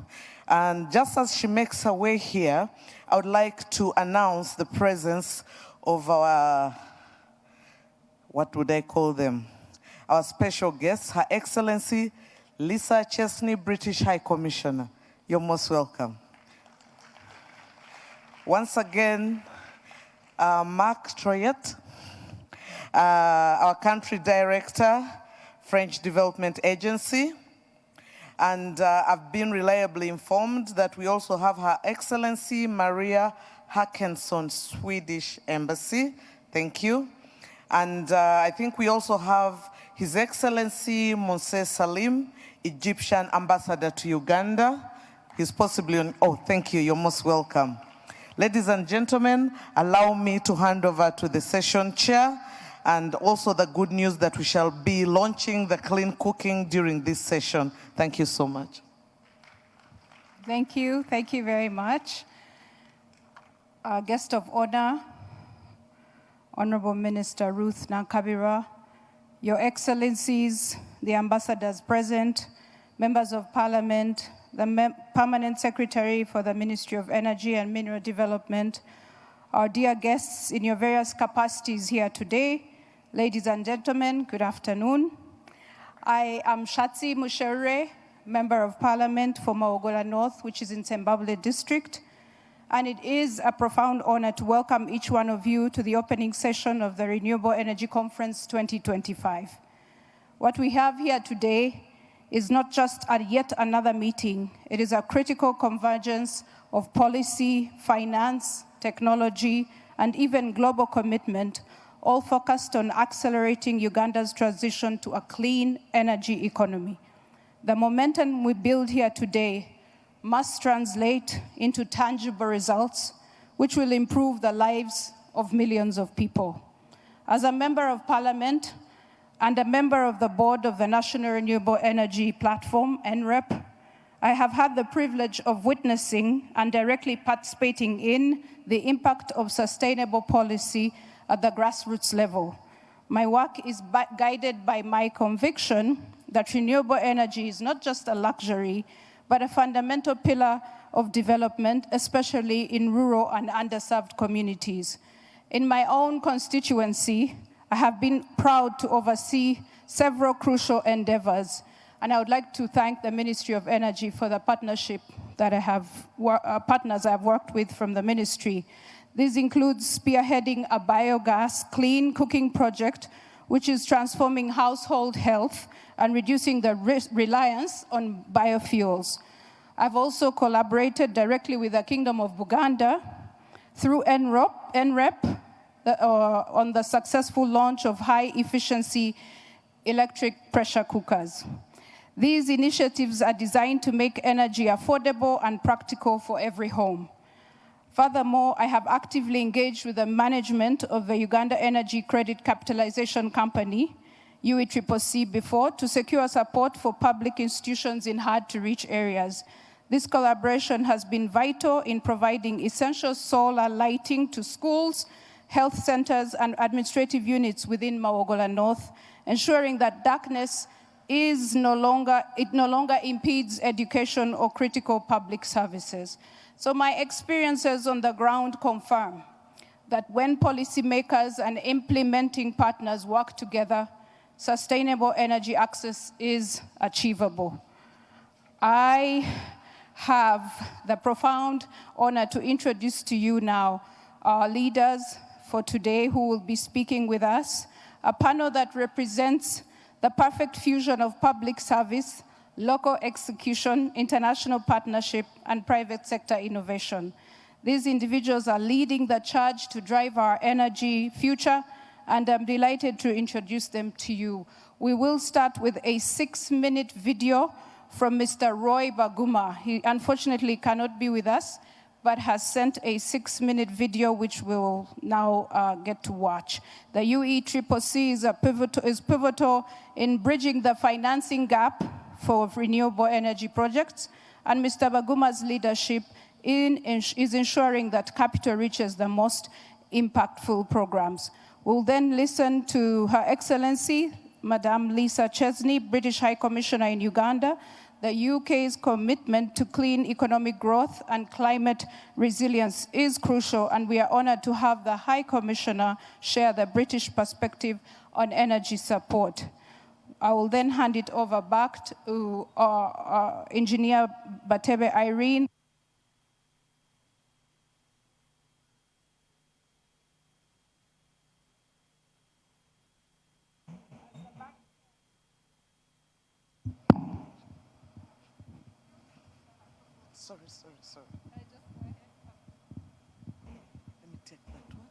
Sorry about that.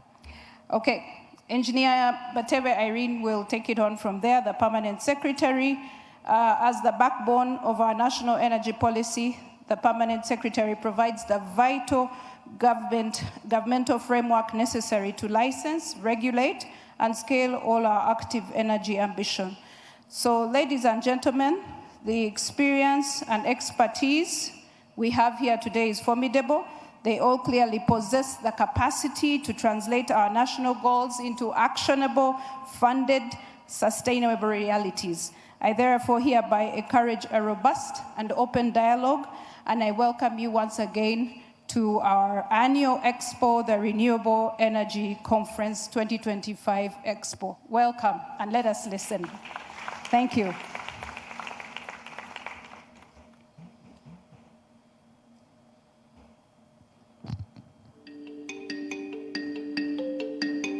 This is a government institution with a core mandate to catalyze financing for renewable energy project development and increased access to clean and modern energy services.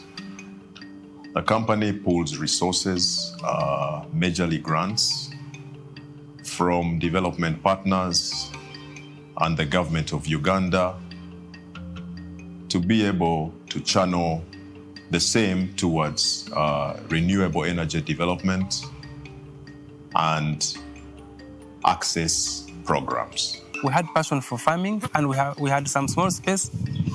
There was no water at all. We actually suffered, especially when we started with the zero grazing unit. Those cows take a lot of water, and it's a basic necessity for farming. It was so expensive. Era ekyampaliriza okufuna amazzi gano buzibu bwa mbeera y'amazzi eno ku kitundu kino. Enzizi ziri wala ddala ate nga ndi mulunzi ndi mulimi. I've always been planting only during the wet season, and even during the wet season I could get challenges.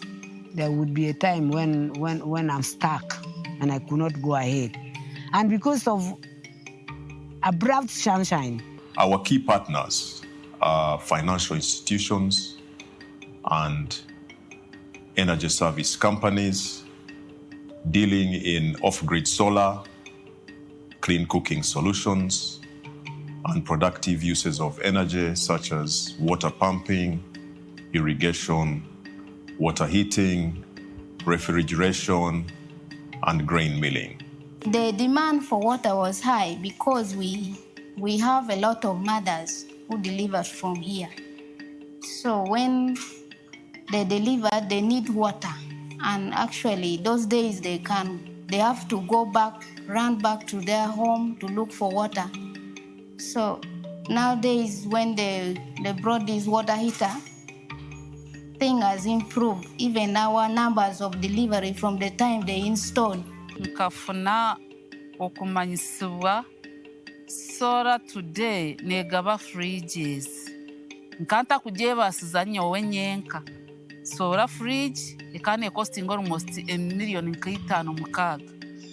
Hati government yampa 60%. Habwe nchinye wentagitaho balance. Na government nenda shango ine choye korireho egarke konjereho. We used to use charcoal, yes, at the beginning. Then we migrated to a solar system, which was using briquettes.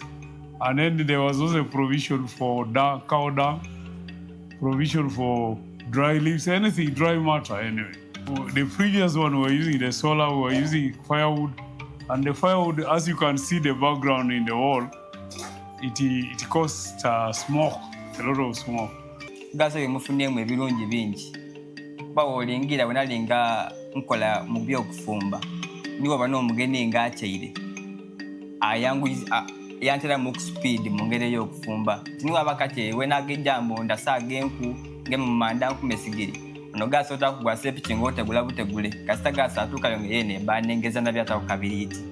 Previously, we have been talking about this offering, and we are pleased to advise that so far, under this price subsidy program, we have been able to provide off-grid solar for lighting and charging to 353,000 households in Uganda. We have also seen an upsurge of uptake for liquefied petroleum gas with over 140,000 discounted sales. And we have also seen uptake of productive uses of energy, mainly water pumping for irrigation and also for other purposes, about 1,929 sales in that regard. Imbasima munonga kyekitongole kya UECCC imbasima munonga uza kufuna fridge ukajiha from agent of Solar Today. Nimbasima kandi n'abantu abari kumbuza ninyongera kubakorera akatare. We have experienced very big changes after the installation of water source, whereby we have constructed a dormitory of our girls, fully completed. We use that water. Thank the government program for introducing such issue of deduction with 60%. Ever since we acquired this equipment, this pump, we have had no problem at all with water. And our business has picked up. We sell all the time. We can plant anytime, whether it is dry season. We have constant source of water. Era nebaza ekitongole kya UECCC kuba kyona kitukoze bulungi. Einuma awo twategeezebwa abadde nti abantu abo kampuni eyo yaida yona yatusasulira ku ebitundu oba nkaaga ku buli 100 ku sente tulina okusasula. Era nsaba obubaka buno bubatuukeku mutuuse okusimba kwaife. And so the purpose of this communication is a clarion call to all of you who are out there, who are not aware about this program. You can visit our website or you can come to our office here in Amber House for inquiries, and we can be able to share with you details about these programs. We want you, the public, to pick interest in this program and be able to change their lives through off-grid solar for lighting and charging, change their lives through clean cooking, which is more efficient and less costly, and also be able to generate income through use of productive uses of energy equipment.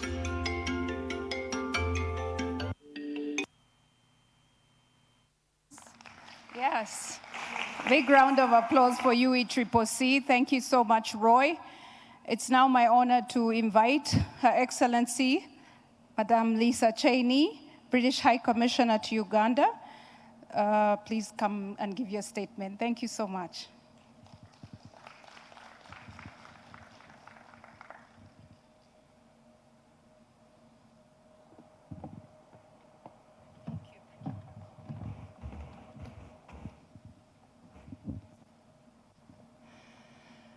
Honourable Minister, Honourable Ministers here present, Honourable Members of Parliament, Excellencies, development partners, academics, distinguished guests, ladies and gentlemen, good afternoon.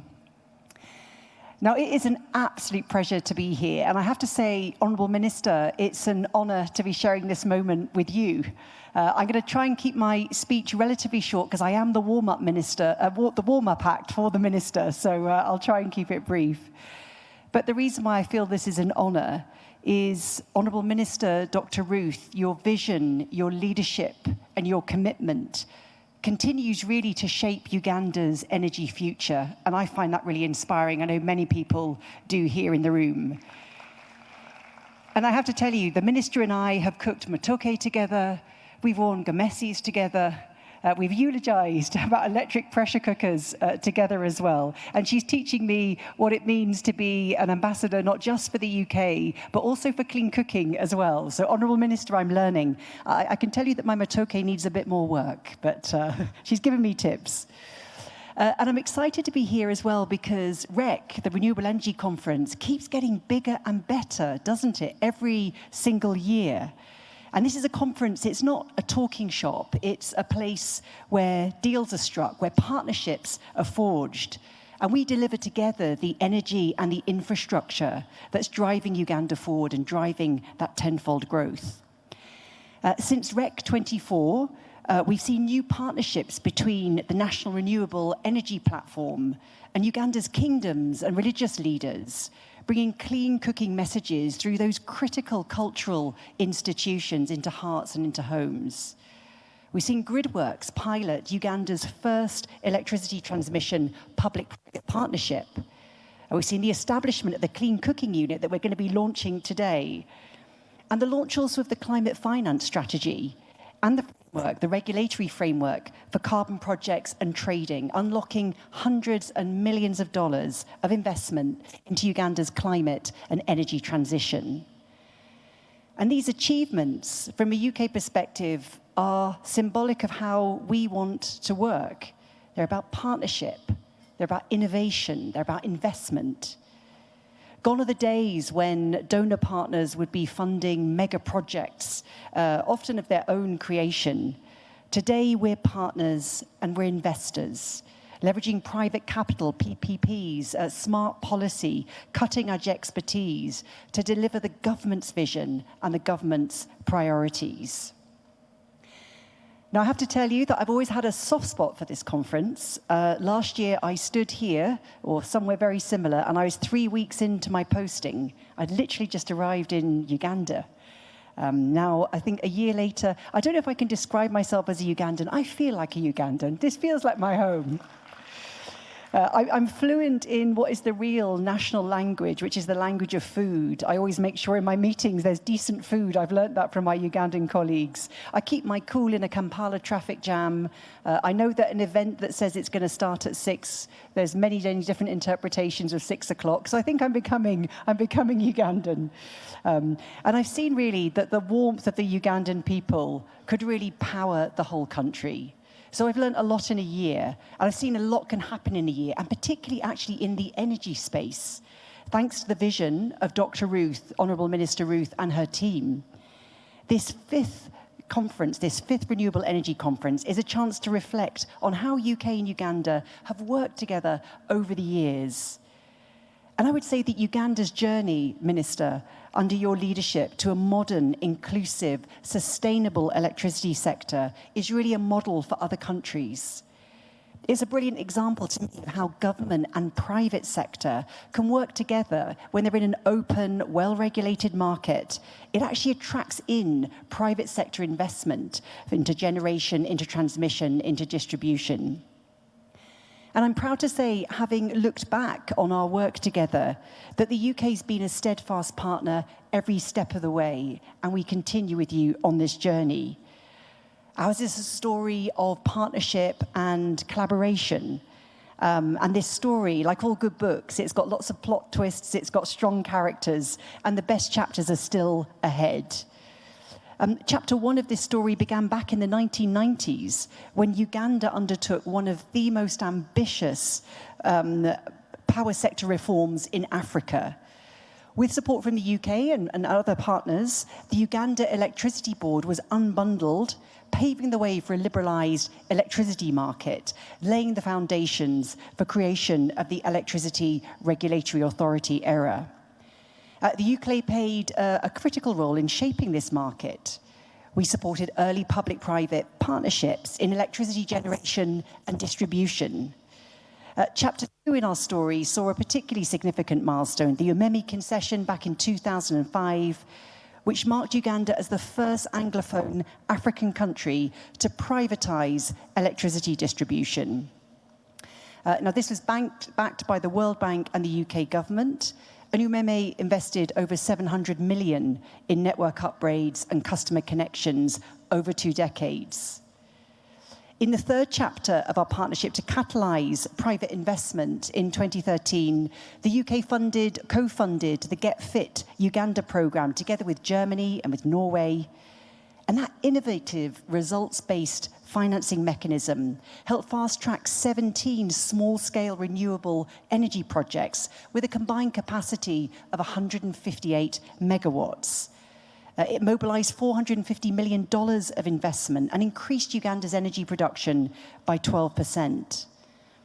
Perhaps less well known about Get Fit is the role it played in supporting the ERA, equipping it with the tools and expertise to manage that growing portfolio of renewable energy projects. I think Get Fit has supported ERA's leadership and ERA's transformation into one of Africa's most respected, in fact, award-winning regulators right at the heart of Uganda's energy success story. And in Chapter 4, we're still investing and we're innovating. British International Investment and Gridworks launched the Amari Power Transmission Project, first of its kind in terms of public-private partnership in Uganda's transmission sector.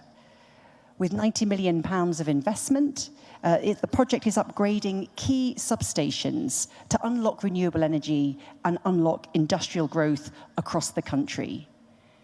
And our latest chapter in this story of collaboration with the Ministry of Energy is the launch of the Clean Cooking Unit today.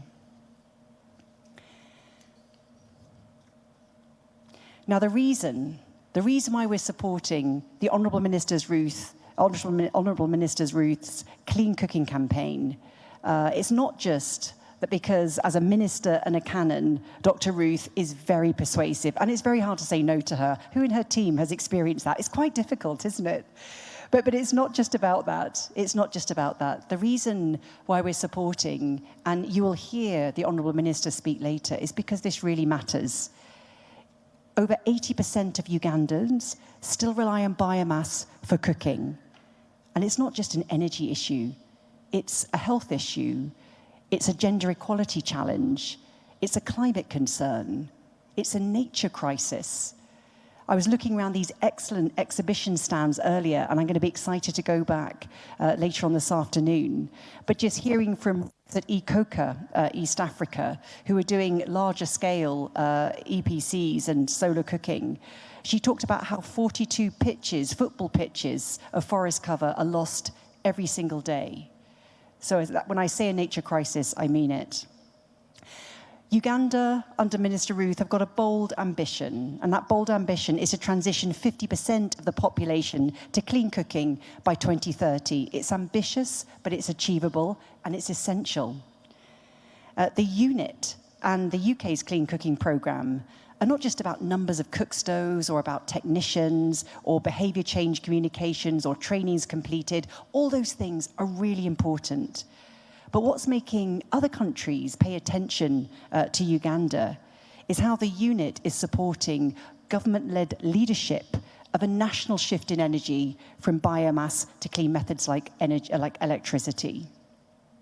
So as we head to COP30, REC25, this conference is a springboard for Uganda's engagement on the world stage.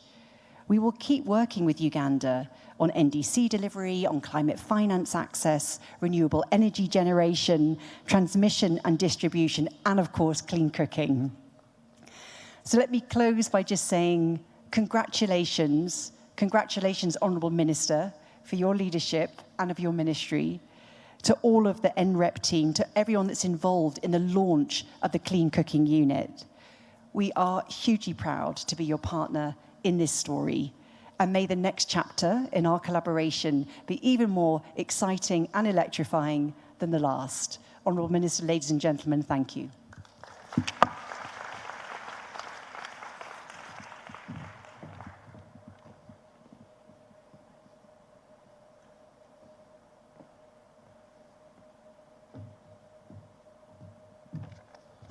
Thank you. Please clap. Let's put our hands together again for our Excellency. Thank you so much.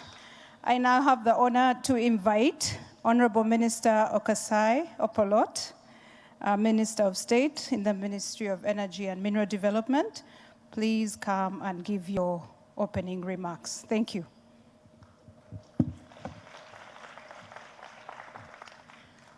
I will also ask you to invite the Honorable Minister, Dr. Canon Minister Nankabira, once you're done. Thank you so much, Honorable Minister. Thank you.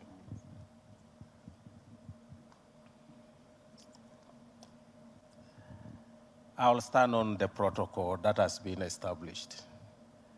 Okasai Opolot is my name, Minister of State for Energy. And the task ahead of me, first of all, is to say, good afternoon. And the next one is to appreciate all of you for coming. I didn't expect a full room like I've seen. This is quite an important meeting. And this campaign time, I've just come from the field. So now the task ahead of me is to invite the Honorable Minister for Energy and Mineral Development to come and make her speech. So, Honorable Minister.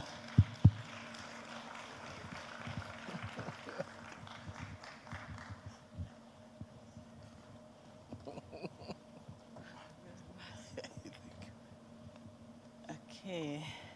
Thank you very much, Honourable Minister, my colleagues, members of Parliament, Your Excellencies, the ambassadors and high commissioners, heads of executives from different organizations, our officials from both central government and local government, our religious and cultural leaders present, special delegates from outside Uganda,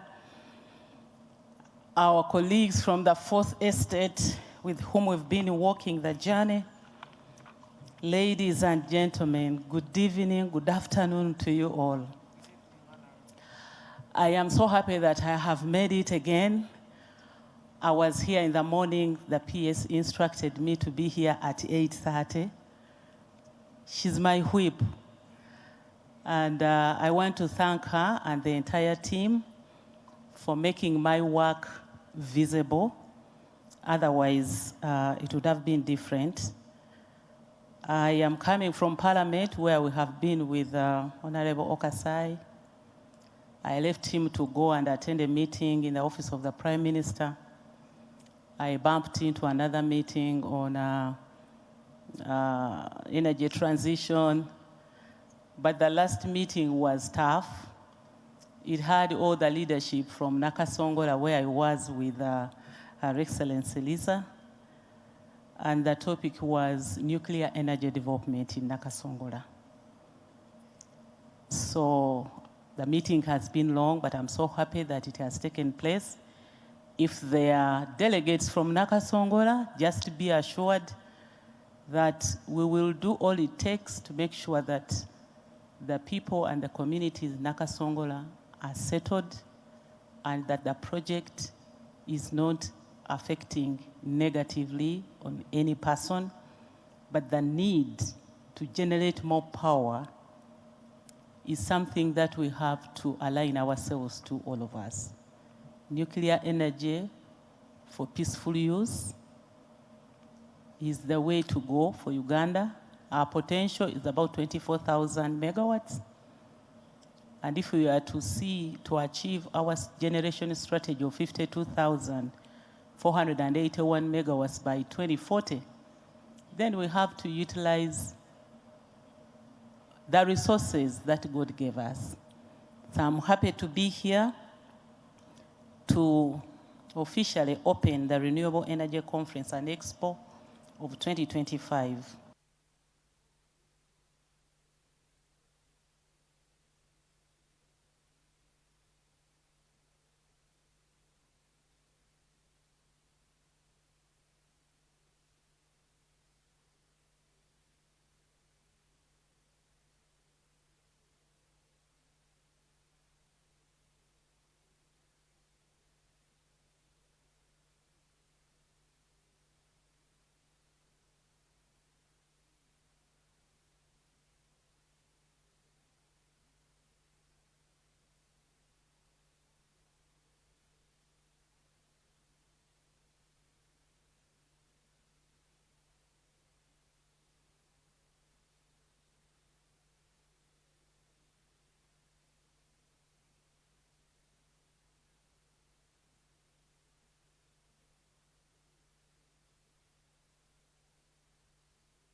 For your commitment to this important annual platform. Your presence today underscores the growing significance of this conference, now in its 5th year, and reinforces our shared ambition of advancing Uganda's clean energy transition. This year's theme, which is transforming energy systems for livelihoods and conservation, challenges us to think beyond generation and supply, to also focus on how energy transforms lives, how it sustains livelihoods and protects our planet. You have witnessed it from the video, which we all saw, the excitement that comes with the achievement when somebody has been assisted to simplify her work. That excitement drives me. You feel you've touched somebody's life. It is so exciting, and all of you have been supporting us. You were at the right place. I can share with you a moment of excitement I had with Ambassador Liza Nakalema. Liza Nakalema, when she was dressed in Habusuti Gomez in Nakasongola, and she prepared matoke in the pressure cooker, and she was serving, and boy, people lined up to taste her food. And I was worried.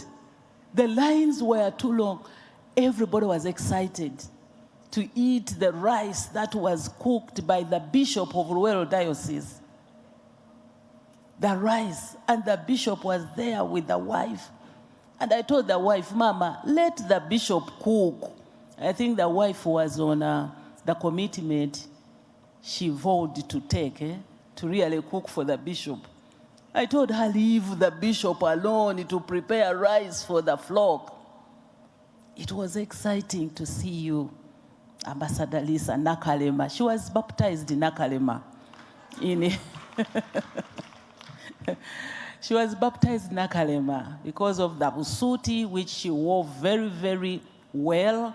And she was, you know, batambula badduka bana abazungu. They have no time to walk gracefully like this. But the Gomez really tamed her movements. She was walking. The Gomez tamed her. She woke up, I think at 5:30, in order to be at Nakasongola by 9 to attend the church service. It was the Christian Women's Day, and the diocese was celebrating. It is so exciting to really have an input in this clean cooking agenda. From the video, you saw the gentleman in the kitchen trying to help the lady because it is now simple. You just light a matchbox and you put there. Now you are going to see them on the forefront in the kitchen because it is simple. Tell them to go and fetch firewood and water. They will leave it to the woman.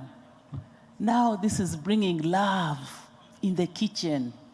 You know, enjoying seeing both husband and wife joining in the cooking for the family. So I'm excited. I talk with passion on this clean cooking, and I want to appreciate the support.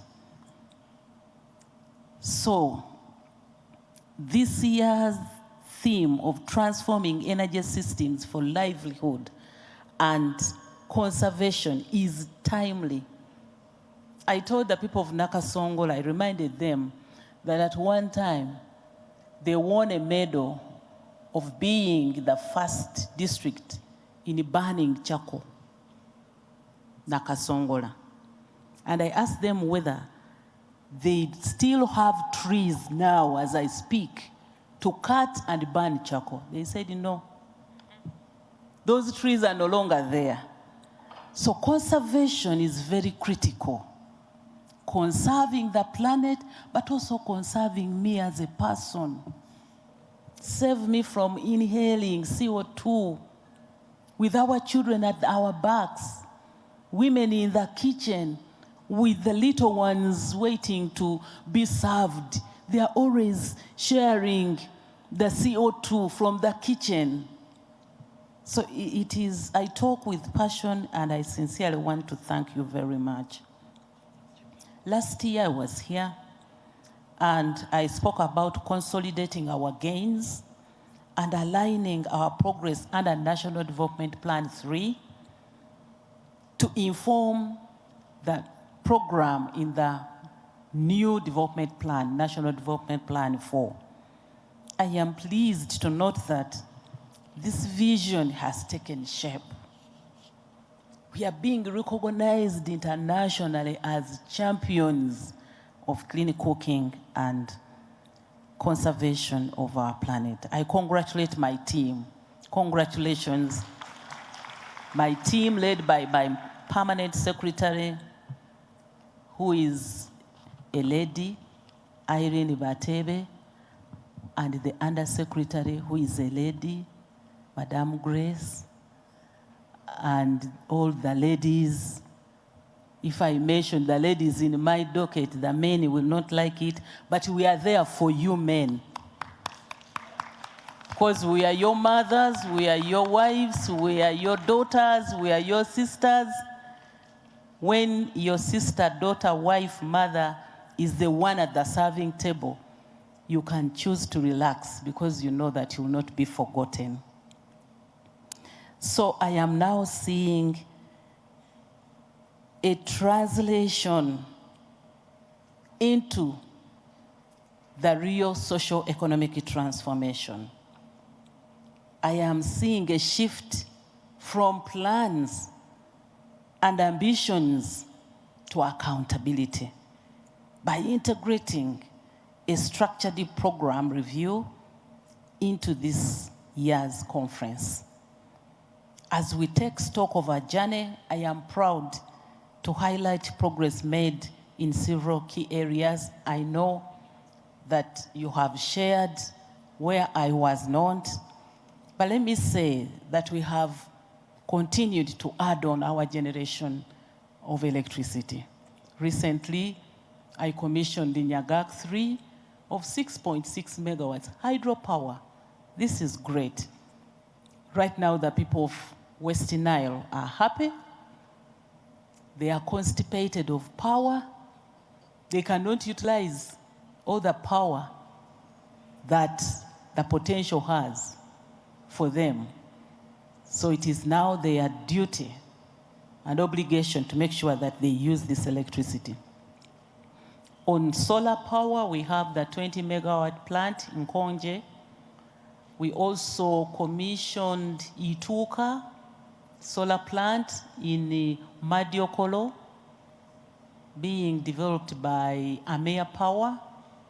There are other licenses and applications that are lined, and we can't lose the chance when we have all these sources of clean energy.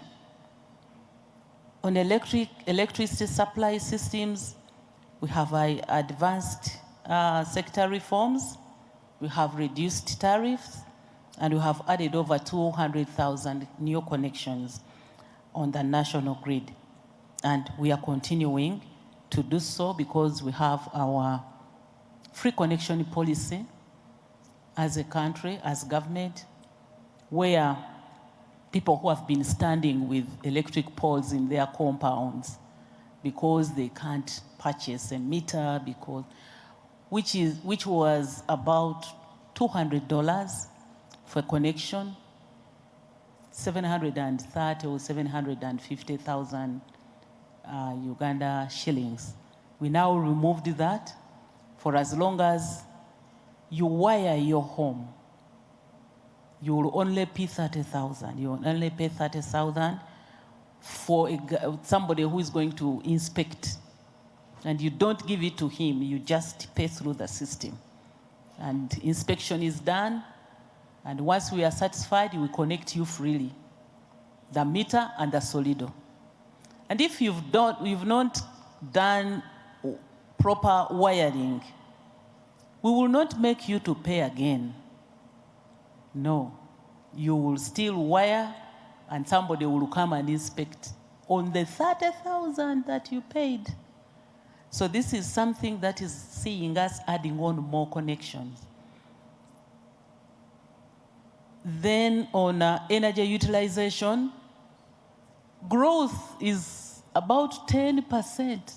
People are yearning for electricity in all corners.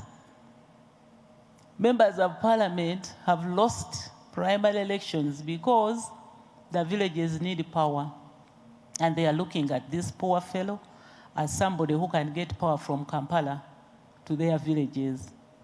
But this requires heavy investment in the distribution network, because as I speak now, at least we have power, we have generated, but we are not consuming it because we don't have the road to carry this power to people's houses. So some colleagues were victimized because probably they promised when they were campaigning in 2021 that they will take power. But because we don't have that amount of money to do the last mile connection, we are moving slow, but people are crying for electricity. I've never had that throughout my childhood. I never heard my mother talk about electricity. How? Where? We are talking about lanterns, and lanterns were only for our fathers. The guy locks it in the bedroom, goes away, and for you, you remain on this tadoba. I don't know how to call tadoba, something like a candle. But these days, in the remotest village you think about in Uganda, people are demanding for power. So consumption has gone up, demand has increased, which is a good thing. Which is a good thing. We have launched the biofuel blending program. We shall begin with E5, at least 5% ethanol. And ethanol is clean. In other words, we are cleaning the petroleum products that we are using by blending. So we are going to help the engines for the cars and vehicles by introducing a cleaner source of fuel. So this blending is going on very well. We have identified points where the blending is being carried out. We've continued to implement the National Clean Cooking Strategy, and we are finalizing the legal framework for energy efficiency strategy. On productive use of energy, electricity access now extends beyond lighting to powering livelihoods, supporting agro-processing. You have witnessed it in the video. I don't want to spend much time on this, but just to remind you that our target is to make sure that the parish development model strategy is supported by availability of reliable and affordable electricity so that we can see value addition to what people are producing. So that means on every parish, there must be enough electricity to power the value addition center at the parish level. Then we work with the mineral sector. The mineral sector supports the electricity sector by making sure that the critical minerals are developed. Critical minerals like copper, cobalt, lithium, nickel are developed to at least support the energy transition, clean energy transition. I've talked about solar energy. You know very well that for solar, we generate during the day because the sun goes to sleep. You can't have it. Therefore, we need storage. We need battery storage for this solar energy. I am happy to announce that the redevelopment of Kilembe Mines is on course.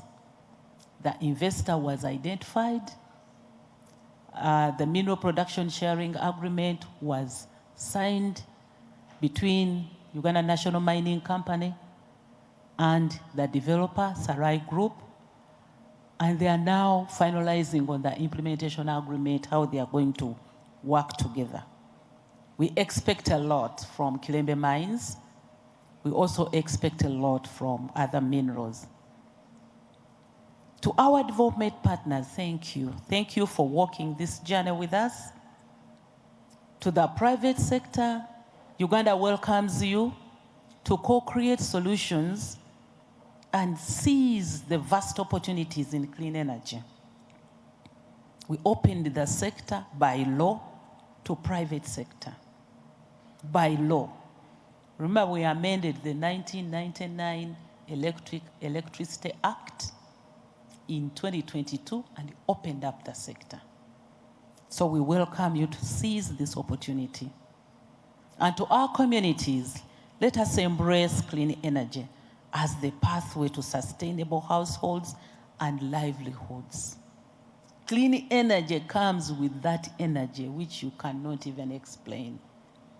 Everybody at home will be energized, will be happy, will be excited to eat food cooked on electricity. It's a big story in my village, okay? To see cookers now being used. Cookers have been like decorations in people's houses. Like you see people construct their houses and put area for parking, a garage for parking. Whether you have a car or not, you put it there. Whether you will park there beans or cassava or what, but the modern house must have this garage. It is a parking area, which is not a carport, no, but that garage on the house. Cookers used to be decorations. Now, people have started using it because charcoal is not affordable anymore. Because firewood for that behind the kitchen, which you have, firewood is not there. It's not there. So our communities must embrace this. As we open this Renewable Energy Conference and Expo of 2025, our collective focus must be on sustaining momentum by deepening investment, aligning policies, strengthening partnerships, and fostering innovation for the sustainable energy agenda. Those four, very critical. Partnerships, innovation creates efficiency so that we stop gambling. We have that science that can say it all. You save time and you save on wastage. You're precise, and that's it. I invite us to reflect on two comparatives during this conference, and I'll be done. One, scaling up speed and efficiency. I'm a speedy person. I want to see things happen like, speed. These days, it's as if the day does not have 24 hours. I think a month has less than 30 days. A year, it appears that a year has less than 12 months. You are in Christmas today, tomorrow again you are at Christmas. Those days, Christmas used to take long. So we have no time. We have to scale up our speed and efficiency. We must reduce the lag between discussion and development, discussion and deployment. Regulatory bottlenecks should never be excuses. No, Madam Irene and your team, we need agile frameworks that maintain due diligence but remain responsive to the targets that we have set ourselves. If you think you are permanent and pensionable, in this matter, you are not. You will be permanent and pensionable with delivery, real time. The second one is ecosystem strengthening. Technology transfer, local manufacturing, and capacity development must be central to our mission.